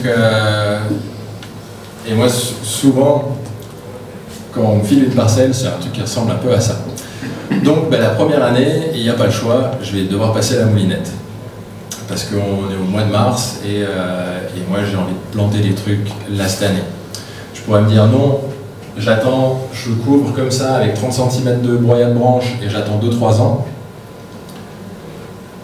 Sauf que non, je peux pas attendre 2-3 ans pour manger des trucs ou faire des activités avec les gens. Donc il faut attaquer tout de suite. Et pour moi, attendre, c'est jamais bon. Donc dans un premier temps, je vais passer le sol à la moulinette. Et peut-être même que je vais rajouter du compost dessus. Je passe le sol à la moulinette une fois. Et je vais y mettre des plantes. Donc vu qu'il y a du compost, ça va se nourrir principalement du compost, mais comme le compost, ça fond dans l'eau, très vite, si tu fais rien, tu vas retourner à ça. C'est pour ça que les agriculteurs, ils passent la moulinette de plus en plus et de plus en plus profond parce que ça ne pousse pas. Donc une fois que je mets du compost, je mélange avec ça, je vais rajouter une couche de broyat de branches dessus pour faire vraiment un appel de vie, dire à la biodiversité, ici à la nourriture, et en fin d'année, je ne vais pas retourner le sol. Je vais attendre que l'hiver, l'automne et l'hiver passent, et au printemps de l'année d'après, je vais quand même devoir labourer un petit peu. Mais par contre, je n'utiliserai pas un instrument rotatif. Je vais plutôt utiliser une bêche ou une grelinette, et puis la bêche, je vais l'utiliser pas comme il faisait papy-mamie, c'est hop, de retourner comme ça. Je vais juste utiliser la bêche, et ouvrir le sol pour permettre à l'oxygène de rentrer. Parce qu'en fait, pourquoi le labour ça marche et qu'on laboure depuis 10 000 ans, c'est que la matière organique qu'il y a dans le sol, elle a besoin d'oxygène pour se minéraliser, et que les bactéries, en fait, le travail des bactéries, ils ont besoin d'oxygène pour casser ça et en faire des éléments de base, les NPK. Et quand le sol est compacté, ça minéralise pas, et les plantes elles poussent plus. Donc il faut qu'il y ait de l'oxygène qui rentre à l'intérieur. Donc dans un premier temps, avec du labour, un instrument rotatif. Dans un deuxième temps, plutôt avec une grelinette, quelque chose qui va aérer sans retourner complètement les couches. Il faut que les bestioles qui soient en haut, elles restent en haut, et les bestioles qui sont en bas, restent en bas. La plupart des bestioles qu'on dit de la vie du sol, c'est des animaux qui font moins d'1 millimètre. Donc quand on les retourne de 30 cm, pour eux, à 30 cm, quand tu fais moins d'1 millimètre, c'est l'Everest. Donc il faut essayer de garder un petit peu ces couches de sol et pas trop y trifouiller. Mais pas trop y trifouiller, Moi, je fais pas dans la pensée magique non plus. Si tu trifouilles pas ça, ça pousse pas. Et un peu mieux que ça, ben, il va falloir quand même y trifouiller un petit peu pour que l'oxygène rentre à l'intérieur. Et donc c'est pour ça que je dis progressivement, on va quitter le labour pour avoir d'abord de l'aération, et puis à la fin, plus rien du tout. À la fin, chez moi en tout cas, je pousse tout le petit chenil, je couche comme ça le chenil même à la fin de l'hiver, et puis je peux rentrer le bras dedans, et si je rentre le bras dedans, ben, c'est que l'oxygène rentre, et à ce moment-là, j'ai même pas besoin d'aérer le sol, je plante directement les tomates au mois de mai. Merci beaucoup. Et rapidement, cet arbre basilic, comment c'est possible qu'il ait tenu à l'intérieur? Je suis vraiment curieuse. C'est quoi la variété? Il y a un truc spécial? C'est du basilic Lacoppe. C'est vraiment incroyable. J'y donne beaucoup d'attention. Souvent on me dit ouais mais toi t'as la main verte. Je dis non, on a tous la main verte. Enfin, en tout cas on est tous des descendants d'êtres humains qui avaient la main verte. Ceux qui n'avaient pas la main verte, ils sont plus là depuis 10 000 ans. Donc mon basilic géant, il faut lui trouver un bon coin, un endroit où il a de la lumière, mais pas où il grille, parce qu'autant il y a 10 ans je vous aurais dit le basilic c'est facile, hein, c'est plein soleil. Là plein soleil, là quand il fait 50 en ce moment au soleil à Genève. Donc là à 50 il n'y a aucun végétaux, encore moins des trucs avec des feuilles aussi tendres que du basilic qui tient. Donc quand c'est plein mois d'août, je le rentre à l'intérieur, où il est derrière la baie vitrée. Et après, bah voilà, j'ai une maison qui est bien isolée. Et donc il fait toujours chaud, enfin il fait toujours 20 degrés.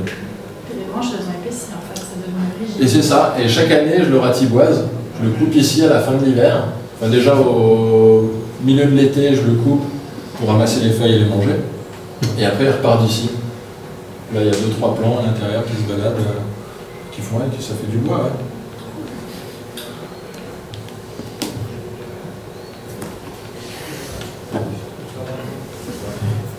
J'ai aussi 2 questions. Déjà, bah, bravo, c'est super inspirant, enfin, c'est top, puis tu le racontes bien, donc bravo. Première question, c'est juste un peu d'avoir, si tu peux partager un peu les métriques de ton exploitation, je sais pas, ton jardin, combien des surfaces tu as, combien tu produis en kilos, en tonnes, combien de personnes ça pourrait nourrir par an, ce genre de... pour se donner un peu une sorte d'ordre de grandeur, d'idée. Alors moi j'ai un jardin familial qui fait 200 mètres carrés. Ce jardin-là, il fait, comme je disais, entre 8 et 10 000 francs de légumes, on sort du truc. Et là, moi j'arrive à sortir, il y a une petite moitié tomate, où je fais 400 kg de tomates sur 100 mètres carrés. Et on y travaille 2 jours à peu près. 2 jours par semaine, surtout là en été. Mais sinon c'est 1 jour par semaine le reste de l'année. Après, dans la ferme, là on a une serre qui fait 8 par 50 mètres. Où là on fait 100 kg de tomates par semaine environ. Avec en termes de temps, c'est un 50% à peu près. Okay. Avec merci. Une grande serre. Du coup, la deuxième question, c'est... moi, j'avais été un tout petit peu intéressé, alors 1000 fois moins que toi, mais tout ce qui était permaculture, agroforesterie aussi. Et puis quand on lit les choses, quand on voit ta présentation, on se dit mais en fait pourquoi toutes les fermes, tous les agriculteurs font pas ça, parce qu'au final c'est beaucoup plus simple pour tout le monde, c'est beaucoup moins de carbone émis, beaucoup moins d'intrants, beaucoup plus de biodiversité. Et en fait j'en étais arrivé à la conclusion que les 2 freins principaux qui pouvaient faire que l'agriculture restait de l'agriculture conventionnelle comme on connaît, c'était d'un côté un peu les lobbies, c'est souvent un truc qu'on entend souvent. Mais de l'autre côté aussi, c'était des pratiques qui étaient beaucoup plus intensives en termes de force de travail. Et donc, par hectare ou par kilo, il fallait plus de gens qui travaillent dans les exploitations. Et donc, que le produit fini, même s'il était bien meilleur, il était aussi beaucoup plus cher si on traduit ça en termes de coût du travail. Donc je voulais avoir un peu ton avis sur ça, en fait, pour savoir si tu as un point de vue sur ça, qu'est-ce qui empêche au final les agriculteurs de se convertir à ça et de faire passer des gros volumes d'alimentation humaine vers ce type de pratique plus saine. Alors pour moi, le principal frein, c'est la prise de risque. C'est pour faire de la transition d'une agriculture vers une autre, c'est pas dit que ça marche la première année. Et quand tu dis à des agriculteurs qui gagnent déjà pas grand-chose, que peut-être pendant 1 ou 2 ans ils vont prendre le bouillon, ils disent bah non quoi, j'ai pas envie déjà, ils bossent comme des dingues pour pas grand-chose.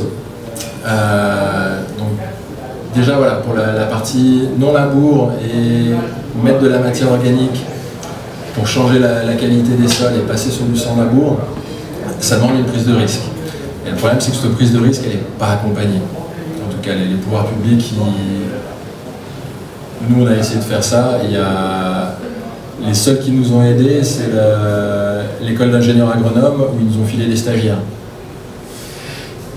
Mais c'est déjà bien, c'est des bras, on était content de prendre 3 paires de bras en plus gratuites. Mais en tout cas, on n'a pas de subvention, et si on se cassait la gueule cette année, on ne nous aurait pas aidé.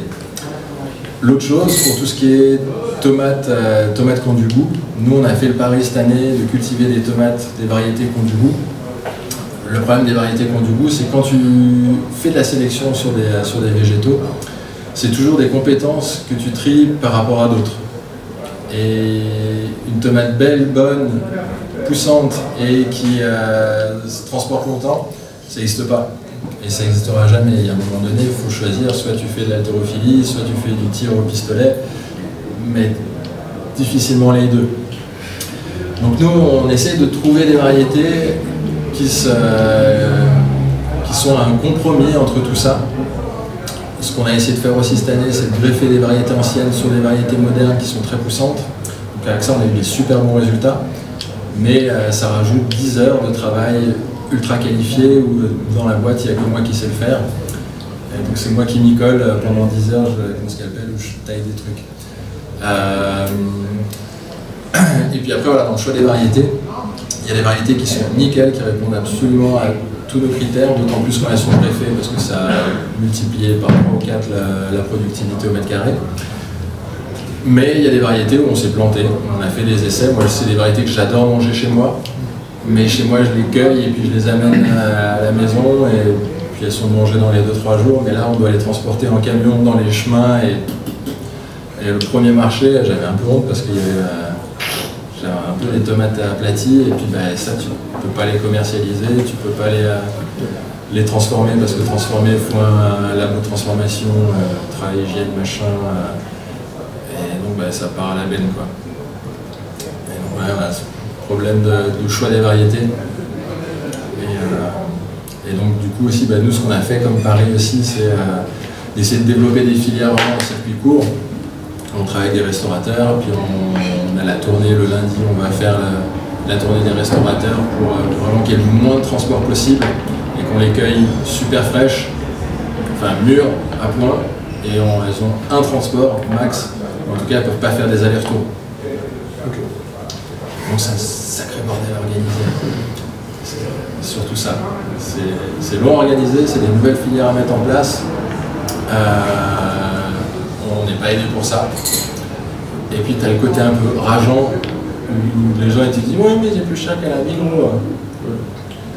Et il y a de l'éducation à faire en plus de tout le boulot qu'on fait déjà pour pas bien lourd. Ok, merci. Merci beaucoup. Moi, je vais justement rebondir un peu sur ce que tu viens de dire, notamment par rapport au transport, la difficulté du transport. Je te posais plus la question sur la conservation. Enfin, c'est quoi la différence justement de capacité de conservation de tes tomates et d'autres fruits et légumes par rapport aux tomates de la Migros? Comme tu l'as dit avant, la tomate de la Migros ou les fruits de la Migros, on les met 1 mois dans une cuisine fraîche ou au frigo, et puis ça bouge pas, quoi. Ah, ça fait d'ailleurs un peu peur. Donc, je veux savoir ton avis là-dessus, et tu t'en parles un peu.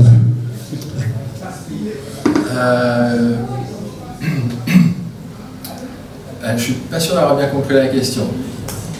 Ce serait quoi la différence justement de capacité de conservation ou... Alors, c'est très dépendant en fait de chaque variété. Donc là, nous, on a une dizaine de variétés de tomates dans la ferme, et donc il y en a deux, on les amène même plus au marché parce qu'elles se gardent 2 jours, 3 jours, et ça joue pas. Et puis il y en a qui se gardent à environ 1 semaine. Après, moi j'aime tellement les tomates que ça me fait mal au cœur de les couper pas complètement mûres et qu'elles finissent de mûrir sur le trajet entre on les coupe le mercredi, puis on les vend le jeudi et le vendredi. Et donc le vendredi elles sont nickel. Mais moi ça me fait un peu mal au cœur de les couper, elles auraient été meilleures si je les coupais le vendredi. Je ne peux pas passer ma vie à couper les tomates, les mettre en cagette et compagnie. Donc ouais, c'est moins d'1 semaine. Moins d'1 semaine. Et puis ouais, bah, t'as le problème après des invendus où ça fait mal au cœur de... Alors ça, nous on essaie de travailler en cycle fermé, donc on se dit qu'au pire, bah, ça va nourrir les vers de terre qui nourriront les tomates l'année prochaine. Mais quand t'as des belles tomates comme ça, les jeter par terre. Mais... Donc ça, c'est un peu obligé de faire, on est un peu obligé de faire du circuit court et puis le cas. C'est obligé. Obligé, ça c'est clair que déjà Migros ne les achèterait pas parce qu'elles sont trop chères. Et puis surtout, il me dirait, bah non, tes trucs, j'en perds la moitié à chaque fois que je te les achète parce que ça monte à la centrale d'achat à Interlaken et puis après ça redescend chez nous. Alors que la Migros, elle est juste à côté de là où on cultive. C'est le problème en fait, c'est pour ça que la Migros c'est pas cher, c'est parce qu'ils ont des centrales d'achat, des centrales de distribution, ils essaient de centraliser tout et, pour faire des économies d'échelle, mais les produits un peu, des bons produits, ça ne répond pas à ces exigences. Ok, merci.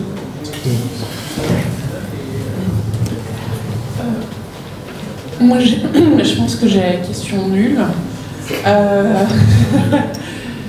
Comment tu gères les mauvaises herbes, à savoir les herbes qui vont, enfin la végétation qui va rentrer en compétition avec tes semences, sans la boire? Alors bah justement, quand tu aères le sol au début, en début de saison, tu élimines tout et tu mets tes plantes au milieu toutes seules. Donc là au début elles n'ont pas de compétition. Et après tu vas remettre des couches de matière organique tout autour de tes plantes pour pas qu'il y ait de levée en fait de mauvaises herbes. Parce que clairement, si tu en as un petit peu c'est pas grave, mais si tu as un parterre de mauvaises herbes, ça rentre en compétition, notamment pour la flotte, et ça te baisse à mort tes rendements. Donc chez moi ce que je fais, c'est que je vais pailler intégralement le jardin avec une couche de 30-40 cm de paille. Et là, les mauvaises herbes, elles ne peuvent pas traverser autant de paille. Et quand bien même elles arrivent, si elles arrivent à traverser, vu qu'en dessous en plus c'est humide et puis qu'elle aura dépensé pas mal d'énergie à sortir, tu l'enlèves juste comme ça ou juste en marchant dessus et elle est éliminée. Au boulot, à la ferme, là on a fait un autre choix. C'est pas un choix de cœur, mais c'est un choix de patron. C'est qu'on a mis des bâches plastiques, des bâches tissées, parce que désherber une serre comme celle que j'ai à la maison, enfin d'une 1000 par 50, ça coûte 1000 francs en main d'œuvre. Et en plus, passer 2 jours et demi à 4 pattes par 50 degrés à enlever des mauvaises herbes, c'est pas un boulot qui est marrant. Donc on a tourné le problème dans tous les sens, mais mettre de la paille dans une grande surface comme ça, c'est compliqué. Ça prend aussi du temps, ça fait des coups, ça fait monter le prix de la tomate. Donc c'est pour ça que beaucoup de maraîchers de plus en plus utilisent des bâches plastiques. C'est pas parce qu'ils aiment détruire la nature, c'est juste une histoire que ce qui fait le coût d'un légume, c'est le mec qui est derrière à en prendre soin. Et plus il y a de mecs derrière et plus il passe du temps à y prendre soin, et plus ton légume il est cher.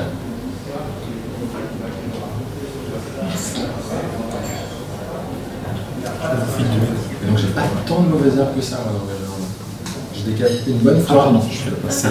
Et après peut-être un autre petit coup en juillet. 2 fois dans l'année max.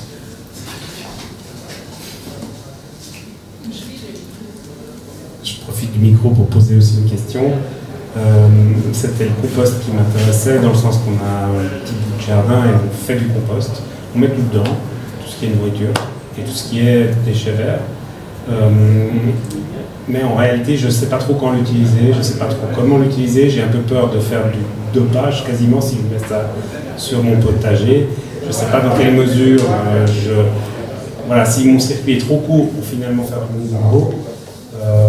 Et puis, une question que je me pose régulièrement, j'ai du plaisir à trouver toute la vie qu'il y a dedans, mais est-ce qu'il y a du compost malsain? Est-ce qu'on peut imaginer que finalement, par exemple, on a énormément d'hannetons, je ne sais même pas si c'est bien ou pas, est-ce que c'est un bon signe, un mauvais signe d'avoir des choses plutôt que d'autres?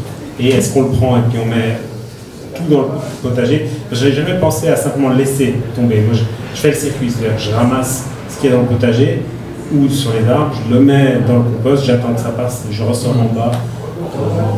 Alors, pour le compost, déjà, pour avoir un bon compost et récupérer de la matière, de la masse, si tu mets que des épluchures de légumes, bah après 2-3 ans, il n'y a plus rien. Il n'y a pas grand-chose à récupérer. Pour qu'il y ait vraiment de la masse, il faut mélanger des matières sèches et des matières vertes, humides, mouillées. En gros, de l'épluchure de légumes et la taille de branche, ou de la paille, ou du sec. Et donc quand tu as un bon ratio, un peu comme dans les toilettes sèches, on va faire cette grande, on met c'est du mouillé, et puis on met des copeaux de bois pour mettre du sec.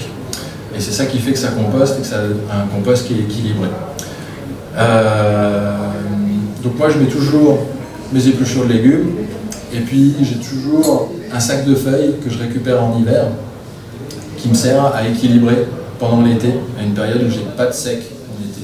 J'ai que des légumes et des épluchures. Après je vais retourner une fois par mois, environ. Si tu le retournes une fois par mois, ça va plus vite. Si tu le retournes jamais, ça va moins vite. Mais ça composte quand même, ça compostera toujours. Et puis il y a tout qui se met dans le compost. Les aquariums, les machins, la viande, les pâtes de riz. Et juste que si tu mets de la viande, il va y avoir des mouches. La viande, c'est ça qui mange. Et donc après les asticots dégueux. Mais ça dure 5 jours. Et après tu as ton bout d'os, il est nettoyé. C'est dégueu. Tu mets pas le nez par tout le temps. Et puis après, le compost, c'est quelque chose à action rapide et à action directe. Donc je vais en mettre sur des légumes qui sont gourmands et dans des périodes un petit peu charnières à la plantation. Au moment où je mets les tomates, je mets du compost. Et puis là, cette période de l'année où les plantes elles sont couvertes de fruits et puis tu peux en mettre une petite couche maintenant pour leur donner un petit coup de fouet au moment où elles sont à la fructification. Mais le meilleur moment, voilà, c'est sur les plantes gourmandes, à la plantation des plantes gourmandes, donc les tomates, les courges, les choux. Et on peut mettre trop? Non. Non, le fumier, on peut en mettre trop.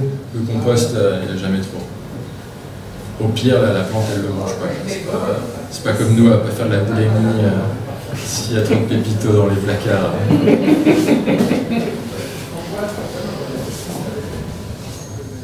Ok, à moi. Yes, tu l'as eu enfin. Tout d'abord, je voulais te dire que on se connaît depuis presque 7-8 ans et qu'on ne s'est pas revu depuis. C'était un atelier avec Exode Urbain. Donc ça remonte, ouais. Et donc c'est super de voir à quel point tu as cheminé et toute la sensibilisation que tu as fait, notamment auprès des jeunes générations, des futures générations qui vont devoir prendre un relève dans un contexte. Donc bravo vraiment pour ce travail-là.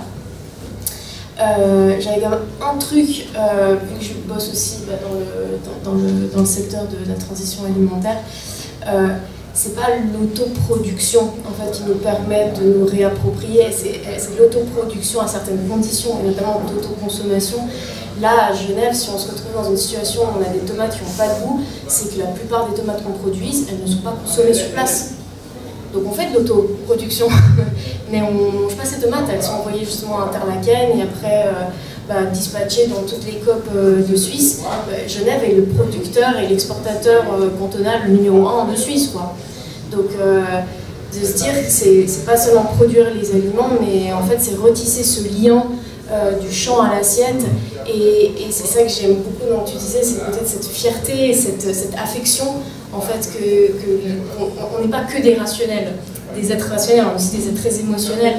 Et quand on apprend le travail, et le coût en fait, en temps, en énergie, et toute la science qu'il y a derrière pour faire de la nourriture, ben, c'est vrai que ça prend une autre dimension et on a beaucoup plus envie de manger ça. Et ben, il y a une étude il n'y a vraiment pas longtemps qui a été sortie sur le nombre de pesticides qui a été détecté dans des urines chez des enfants valaisans. 12 types différents de pesticides cancérigènes qu'on trouve chez les enfants valaisans, dont 6 qui sont interdits en Suisse. Donc, c'est des aliments qui sont achetés, importés soit de l'Union européenne, soit d'ailleurs.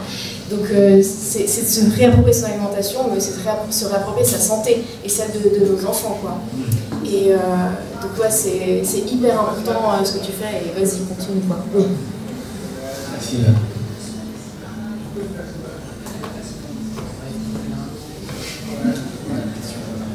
Merci pour ces paroles enthousiasmantes. J'aurais une question beaucoup plus technique et en lien avec ce que nous avons. Tu parlais juste avant du fumier, qu'on pouvait en mettre trop. J'ai eu des expériences où j'ai mis du fumier, où les plantes n'ont pas poussé, et quelqu'un m'a dit que ça avait tendance à brûler les racines quand on en mettait trop. Est-ce que c'est le cas? Ouais, pour faire. C'est un peu compliqué, mais en gros, ouais, ça ne brûle pas les racines, mais quand il y en a trop, il y a trop de nitrate, alors déjà ça crée les algues vertes dans les cours d'eau et dans les lacs. Mais quand il y a trop de nitrate, ça acidifie le sol. Et donc c'est pour ça qu'en général, on préconise de mettre du fumier en automne, pas à la plantation au mois de mars, avril-mai. Comme ça, il a le temps de composter. On a des sols qui sont très calcaires et du coup qui vont tamponner cette acidité du fumier. Et donc, comme ça, ça marche. Et le fumier, ouais, il faut éviter d'en mettre trop. J'ai plus les valeurs exactes. En gros, c'est une boîte au mètre carré. Il ne faut pas mettre plus d'une boîte au mètre carré en octobre-novembre. Et à partir de février, il faut plus en mettre, c'est trop tard. À ce moment-là, il vaut mieux aller par exemple au Chenevier, il y a le centre de compostage. Là, il y a du compost à 10 balles la tonne, je crois, un truc comme ça, c'est assez dérisoire. Donc à ce moment-là, si tu loupes le coche du fumier à l'automne, tu peux mettre du fumier au printemps, du compost au printemps. Et puis si tu récupères du fumier au printemps, parce que ma foi, les vaches et les chevaux, ils font caca toute l'année, on a essayé de le stocker dans un coin, de le faire composter, de l'utiliser sous forme de compost pendant la saison, pendant l'été. Merci. Mais ça demande d'avoir un coin de ton jardin où il y a un gros tas de merde. Autre question moins technique, peut-être plus stratégique. Je parle de mon exemple. Moi, j'ai un jardin depuis quelques années avec beaucoup de bas, vraiment beaucoup de bas. Et donc, je suis toujours à la recherche d'aide, de coaching, d'idées, etc. Et je pense que je ne suis pas le seul. Je pense qu'il y a beaucoup de gens qui ne savent pas comment commencer ou qui ont du mal et qui cherchent à se faire aider. Est-ce que c'est quelque chose que tu vois au quotidien? Oui, bien sûr. On fait des formations un peu en groupe. Ouais. Et puis après, on peut aussi se déplacer sur place pour filer un coup de main au cas par cas. Et est-ce que tu penses que c'est un besoin croissant? Tu le vois se développer ou c'est quelque chose qui reste stagne? Non, alors moi ce que je vois beaucoup dans les écoles en fait, c'est très spécifique dans les écoles où on fait des potagers en bac, souvent hors sol, où les enseignants en fait on passe la compréhension du moteur de la vie du sol et de la fertilité des sols. Et du coup ce qui se passe dans ces jardins un peu hors sol, en vrai quand tu as 1 mètre cube, t'es sur de la terre quoi. Tu peux avoir des sols vivants en bac d'1 mètre cube. C'est que la première année ça pousse nickel, la deuxième année ça pousse toujours, et puis la troisième année ça pousse moins, et puis la quatrième année il n'y a plus rien qui pousse, et puis on a des sols qui sont en béton, parce qu'en fait les plantes elles tirent sur le capital fertilité des sols. Cette fertilité, en gros on la mange, nous par le biais des légumes, et puis d'année en année ça pousse de moins en moins, et les profs ils m'appellent souvent après 4-5 ans en me disant oh, ne pousse plus. Parce que t'as plus de sol en fait, t'as juste du sable et ton sol il n'y a plus de matière organique à l'intérieur. Donc c'est vraiment ce truc passer le cap dans la tête, c'est très dans la tête, hein, de dire voilà, j'ai plein de déchets verts, ben, je vais les mettre dans mon jardin. Alors ça fait un peu crado parce qu'on est tous habitués à un jardin propre. Pour moi, mes voisins de jardin, j'ai un jardin familial, on a tous ces jardins en randonnion. Et ils me disent ouais mais ton jardin il est pas propre, c'est pas sale, c'est juste toi ton jardin il est mort. Il y a de la vie dedans. Et donc c'est moi dès que je vais jamais à la déchetterie. La seule fois où je vais à la déchetterie c'est pour aller chercher du bordel pour le mettre dans mon jardin. Et, mais cette action en fait, moi j'ai eu la révélation permaculture un jour où je désherbais au printemps et puis j'ai amené 5 sacs verts de 100 litres à la déchetterie. Puis sur le retour je suis passé acheter du compost à Landy pour mettre dans mes plantes. Et j'étais là mais en fait je viens de jeter le truc que je viens d'acheter, ça m'a coûté des ronds, ça m'a coûté du temps. Alors j'aurais pu attendre 3 mois et puis tous mes déchets verts, ça serait devenu ce que je viens d'acheter. Et c'est là que je me suis dit, le monde n'est pas en vrai, il faut que je me renseigne sur ce truc, c'est vraiment débile ce que je suis en train de faire, c'est pas possible. Et il y a vraiment ce truc de switcher dans la tête, de dire voilà, j'ai des déchets, ben, je les mets aux plantes, et puis je vais nourrir les plantes, et je vais même faire pousser, dans certains cas, des plantes exprès, juste pour les raser de temps en temps, pour nourrir des zones qui ne sont pas assez productives. Là, je vous ai montré une des slides. Dans une des slides là comme ça, où je vous parlais, moi je vais manger les maïs et puis je vais rendre la canne au sol. Alors ça va dans le cas du maïs, où c'est un légume, on va dire qu'il est équitable par rapport à la fertilité du sol. Dans le cas d'une citrouille, si moi je prends une citrouille de 20 kg et puis que je rends la liane au sol qui fait 30 grammes, ça va pas marcher 4 ans d'affilée. Donc là ce que je vais faire, c'est que je vais prendre les haies, et puis je vais tailler la haie en hiver, et puis je vais la passer à la moulinette, et là où j'ai mis les citrouilles, j'ai rien rendu au sol, à cet endroit-là je vais mettre du broyat de branches qui viennent des haies. En fait les bords des jardins servent à alimenter le centre, certaines parties qui ne sont pas auto-fertiles. Et puis là où j'ai mon coin tomate, j'ai un gros coin tomate dans mon jardin, vous avez compris le problème avec ça. Cet endroit-là il crache à mort. Et donc clairement, je vais le nourrir plus que l'endroit où je fais pousser des salades et des haricots. Et je vais essayer de nourrir le sol un petit peu différemment, de façon différenciée en fonction de ce que moi j'ai tiré sur le système. En fait, c'est vraiment une gestion des flux. Si ça rentre, il faut que ça ressorte. Enfin, si ça sort, il faut que ça rentre à un moment donné.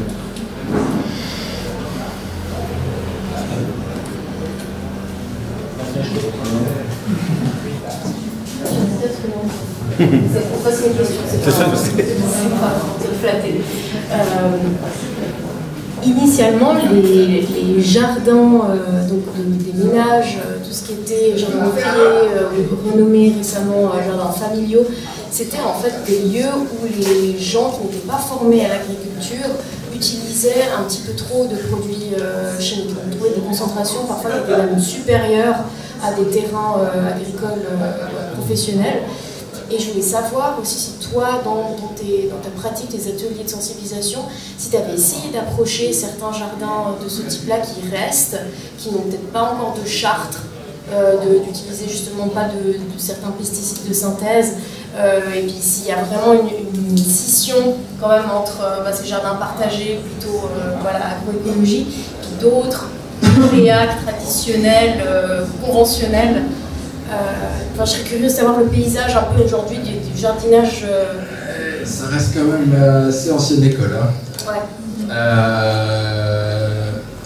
Si vous regardez, l'autre jour j'ai envoyé une photo satellite de là où est mon jardin à des amis, et puis elle avait dû être prendre en hiver, et puis là, au printemps, et mon jardin, en fait, tu le vois, ça saute aux yeux, c'est le seul qui est vert. Tous les autres, c'est labouré, le sol à nu, et ils sont prêts à planter les tomates en attendant le printemps. En attendant, il y a rien, c'est un désert, et puis il y a mon jardin qui est tout vert. Et puis il y a encore les petits vieux à côté de chez moi, ils sont tout contents, ils sont tout fiers de me montrer leur stock de glyphosate qu'ils ont.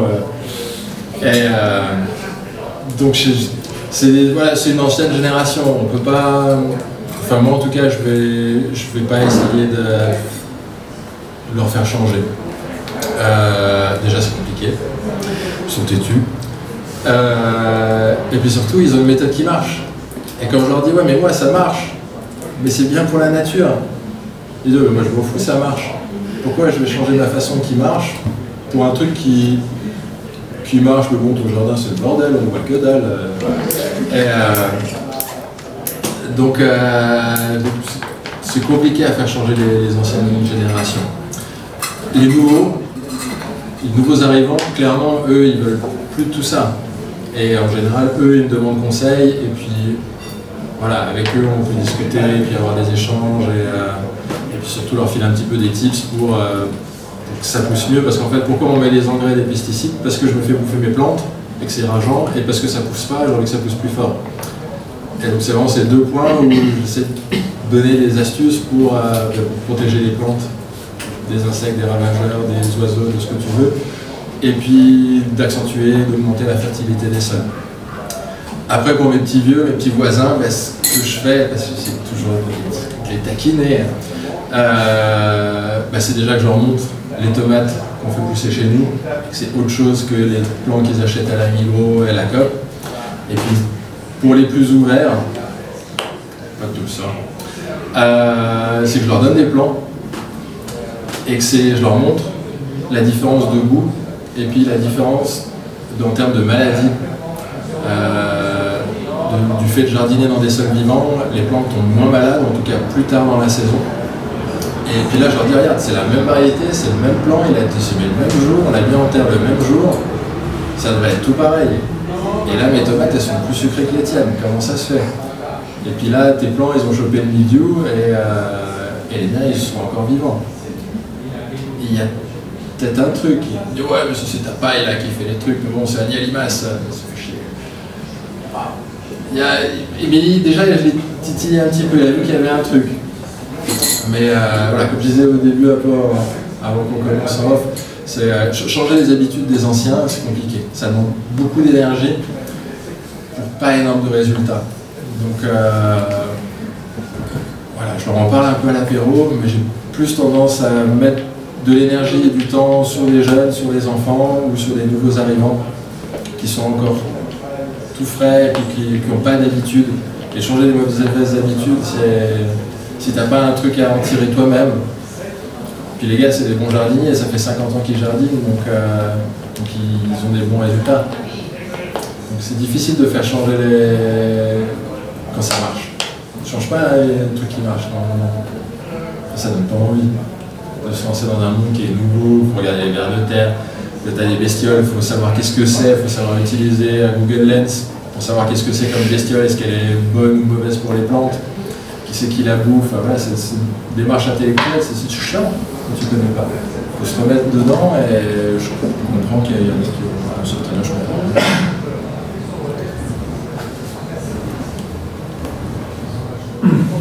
Je suis bien.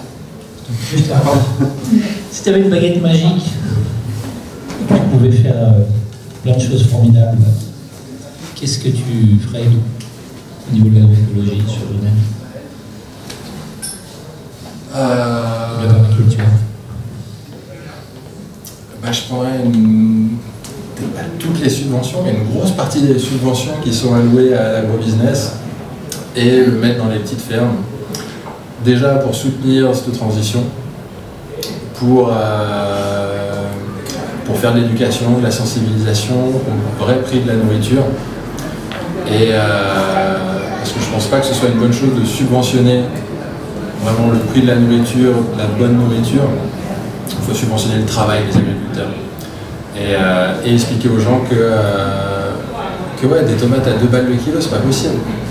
Humainement, c'est pas possible. Déjà, moi, entre le temps que ça met à couper, à en mettre en paquet et à amener au marché et prendre ta monnaie, te rendre la monnaie, déjà, rien que ça, il y a plus que 2 balles de kilo en main d'œuvre. Et on ne parle même pas de faire pousser les plantes et les infrastructures et tout. Donc 2 balles le kilo, les tomates, il faut juste que les gens ils arrêtent de dire que c'est normal, c'est pas normal. Et, je pense que je ferais ça.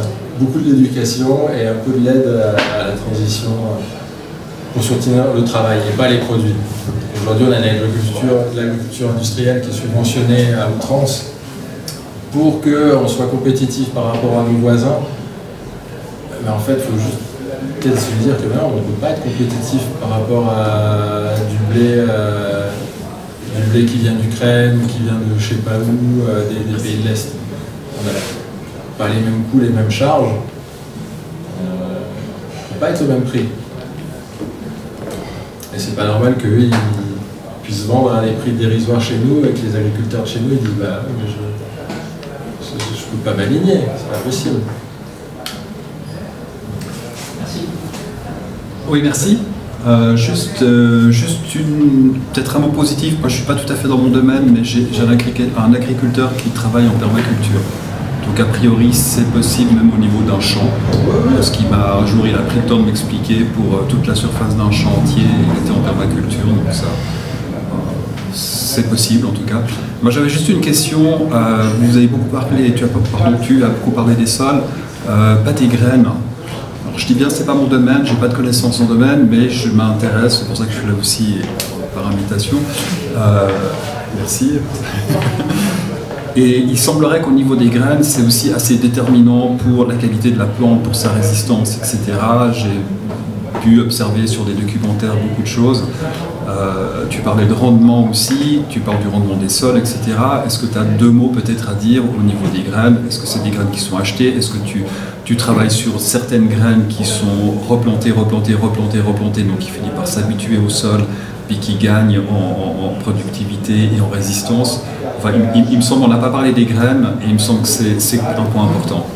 Alors, au niveau des semences, moi je fais partie de plein de programmes d'échange internationaux pour trouver des tomates aux quatre coins de la planète. Ce que je fais, c'est que je les cultive chez moi à Genève pour voir déjà si c'est bon, si c'est beau, si c'est conforme à ce qu'on m'a proposé.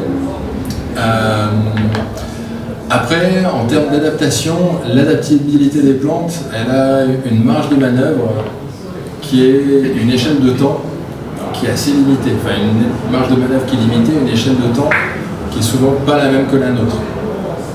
Je m'explique. Pour typiquement, une tomate, ça sera toujours une tomate, et ça sera jamais un sapin, et ça sera jamais un cactus. Et à un moment donné, ça peut évoluer dans une tranche de température.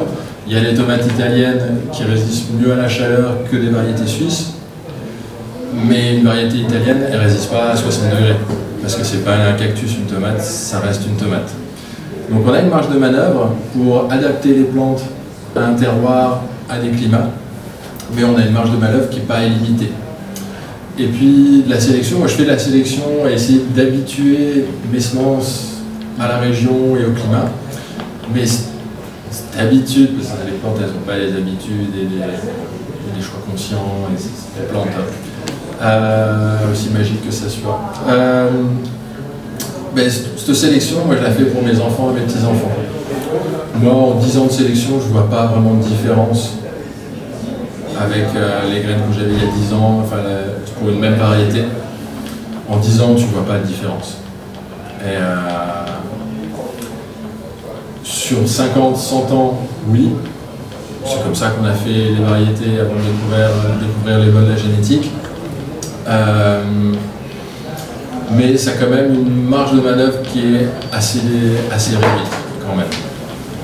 Souvent on parle, c'est un truc, ça fait le buzz sur internet, des tomates qui poussent sans eau. Tomates pas cactus, ça pousse pas sans eau. Le fameux gars qui fait pousser des tomates sans eau, et ces tomates elles sont grandes comme ça à la fin du mois d'août. Ça, tu nourris pas la planète, puis tu nourris même pas une famille avec ça. Lui il s'en sort parce qu'il vend de la semence, il vend pas du fruit. Ce qui coûte le plus cher dans une tomate, c'est les graines qu'il y a dedans. Mais non, les tomates sans eau, les tomates qui sont résistantes aux maladies, c'est un peu plus compliqué à faire que ça. Il y a une équipe, genre, c'est aussi, ils vendent les tomates qui sont résistantes au mildiou. Le mildiou, c'est un problème qui a décimé une partie de l'Europe à une certaine période, en 1830. C'est des millions de morts de familles, des compagnies en Irlande. Et ça fait 120 ans que ça existe, et il y a des budgets no limites pour trouver la solution à ça. Et on n'a pas trouvé. Donc c'est pas un mec dans son garage qui va dire hey, j'ai trouvé la solution. ça fait penser aux mecs qui ont le moteur à énergie libre avec des rouleaux de PQ et des aimants. C'est plus compliqué que ça, la science. Et la génétique, c'est très compliqué. Et plus compliqué que ça. Donc oui, on peut habituer les semences. Non, on ne les habituera pas au changement climatique à venir. Ça va trop vite et les plantes, elles ont une certaine marge de manœuvre. La betterave, enfin les tomates, moi je vois au niveau des tomates, là on est obligé de peindre les bâches de la serre parce qu'il fait trop chaud dans la serre. C'est un truc, ça n'arrivait pas en Suisse il y a 10 ans de devoir peindre les bâches en blanc, on les peint en blanc et en fait on fait pousser les tomates à l'ombre. Dans le sud de la France, ils commencent à faire ça, de mettre des palissades pour faire pousser les plantes à l'ombre. Mais quand tu fais pousser les plantes à l'ombre, il y a moins de soleil derrière dessus, tu as moins de rendement et puis ça fait grimper le prix de la tomate derrière. Donc c'est plus des techniques comme ça qu'il va falloir mettre en place, des systèmes d'ouverture, de fermeture pour faire de l'ombre et ouvrir quand il pleut, fermer quand il grêle, fermer quand il y a trop de soleil qui fait 40 comme maintenant. Mais on ne pourra pas habituer les plantes ou les entraîner pour qu'elles résistent à 50 degrés. Ça, à 50 degrés, il n'y a plus de tomates.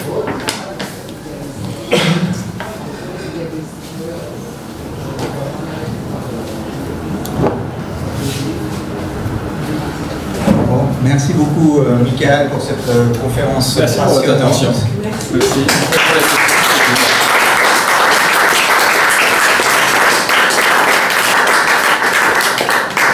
Je suis vraiment impressionné parce que c'est vraiment une conférence qui est dans le cœur du métier des shifters. Beaucoup parlé de carbone, de capture de carbone dans les sols. Chez les shifters, nous allons lancer un groupe de travail sur les pénuries, les risques de pénurie en 2050 et les conflits d'usage. Et on va travailler sur 9 ressources, et ceci de manière localisée. Donc ce sera, on n'a pas encore défini, on est en train de cadrer le projet. On n'a pas défini si on allait travailler au niveau cantonal, régional. Mais une des ressources qu'on prendra en compte, c'est le sol. Alors je voulais savoir si tu serais d'accord de collaborer avec nous dans ce domaine. Et puis voilà, parce que bon, vu la culture que tu as sur les sols et l'expérience pratique, donc je pense que tu pourrais être quelqu'un qui nous amène vraiment beaucoup de connaissances de qualité. Et puis, vraisemblablement, je pense aussi des relations avec des gens dans le domaine administratif ou même industriel, dans tous les domaines qui ont en relation avec les sols. Donc, sur la chaîne Vers de Terre Production, il y a une vidéo de Pascal Boissier, qui est un ingénieur agronome à l'EPIA, à Genève, et qui a fait lui une étude sur l'état des sols autour du bassin lémanique, qui est assez flippant, mais assez instructif pour ceux qui sont un peu dans le domaine ou qui veulent juste creuser un peu le sujet. Pas mal du tout sur la qualité des sols qu'il y a autour du Léman. Ok. Pareil, ça serait quelqu'un à inviter à discuter avec lui, parce que très bien. Beaucoup, ils sont dada. Merci beaucoup, Miguel. Et merci à vous pour la participation. Les 10 minutes de questions se sont transformées en 40 minutes. Ouais, mais c'est bien. J'adore parler de ce que je fais. Tant mieux. Le sujet qui n'intéresse que moi. La prochaine conférence, mardi 9 septembre, par le professeur Casteltor de l'Université de Genève. Il nous parlera des crues subites qu'on a détectées par la paléontologie dans une période de réchauffement climatique antérieur et les conséquences qu'on pourra en tirer en relation avec le changement climatique qui nous attend et les augmentations de température dans les 50 ou 70 années futures. Merci beaucoup pour votre participation et à la prochaine conférence. Merci. Merci à vous.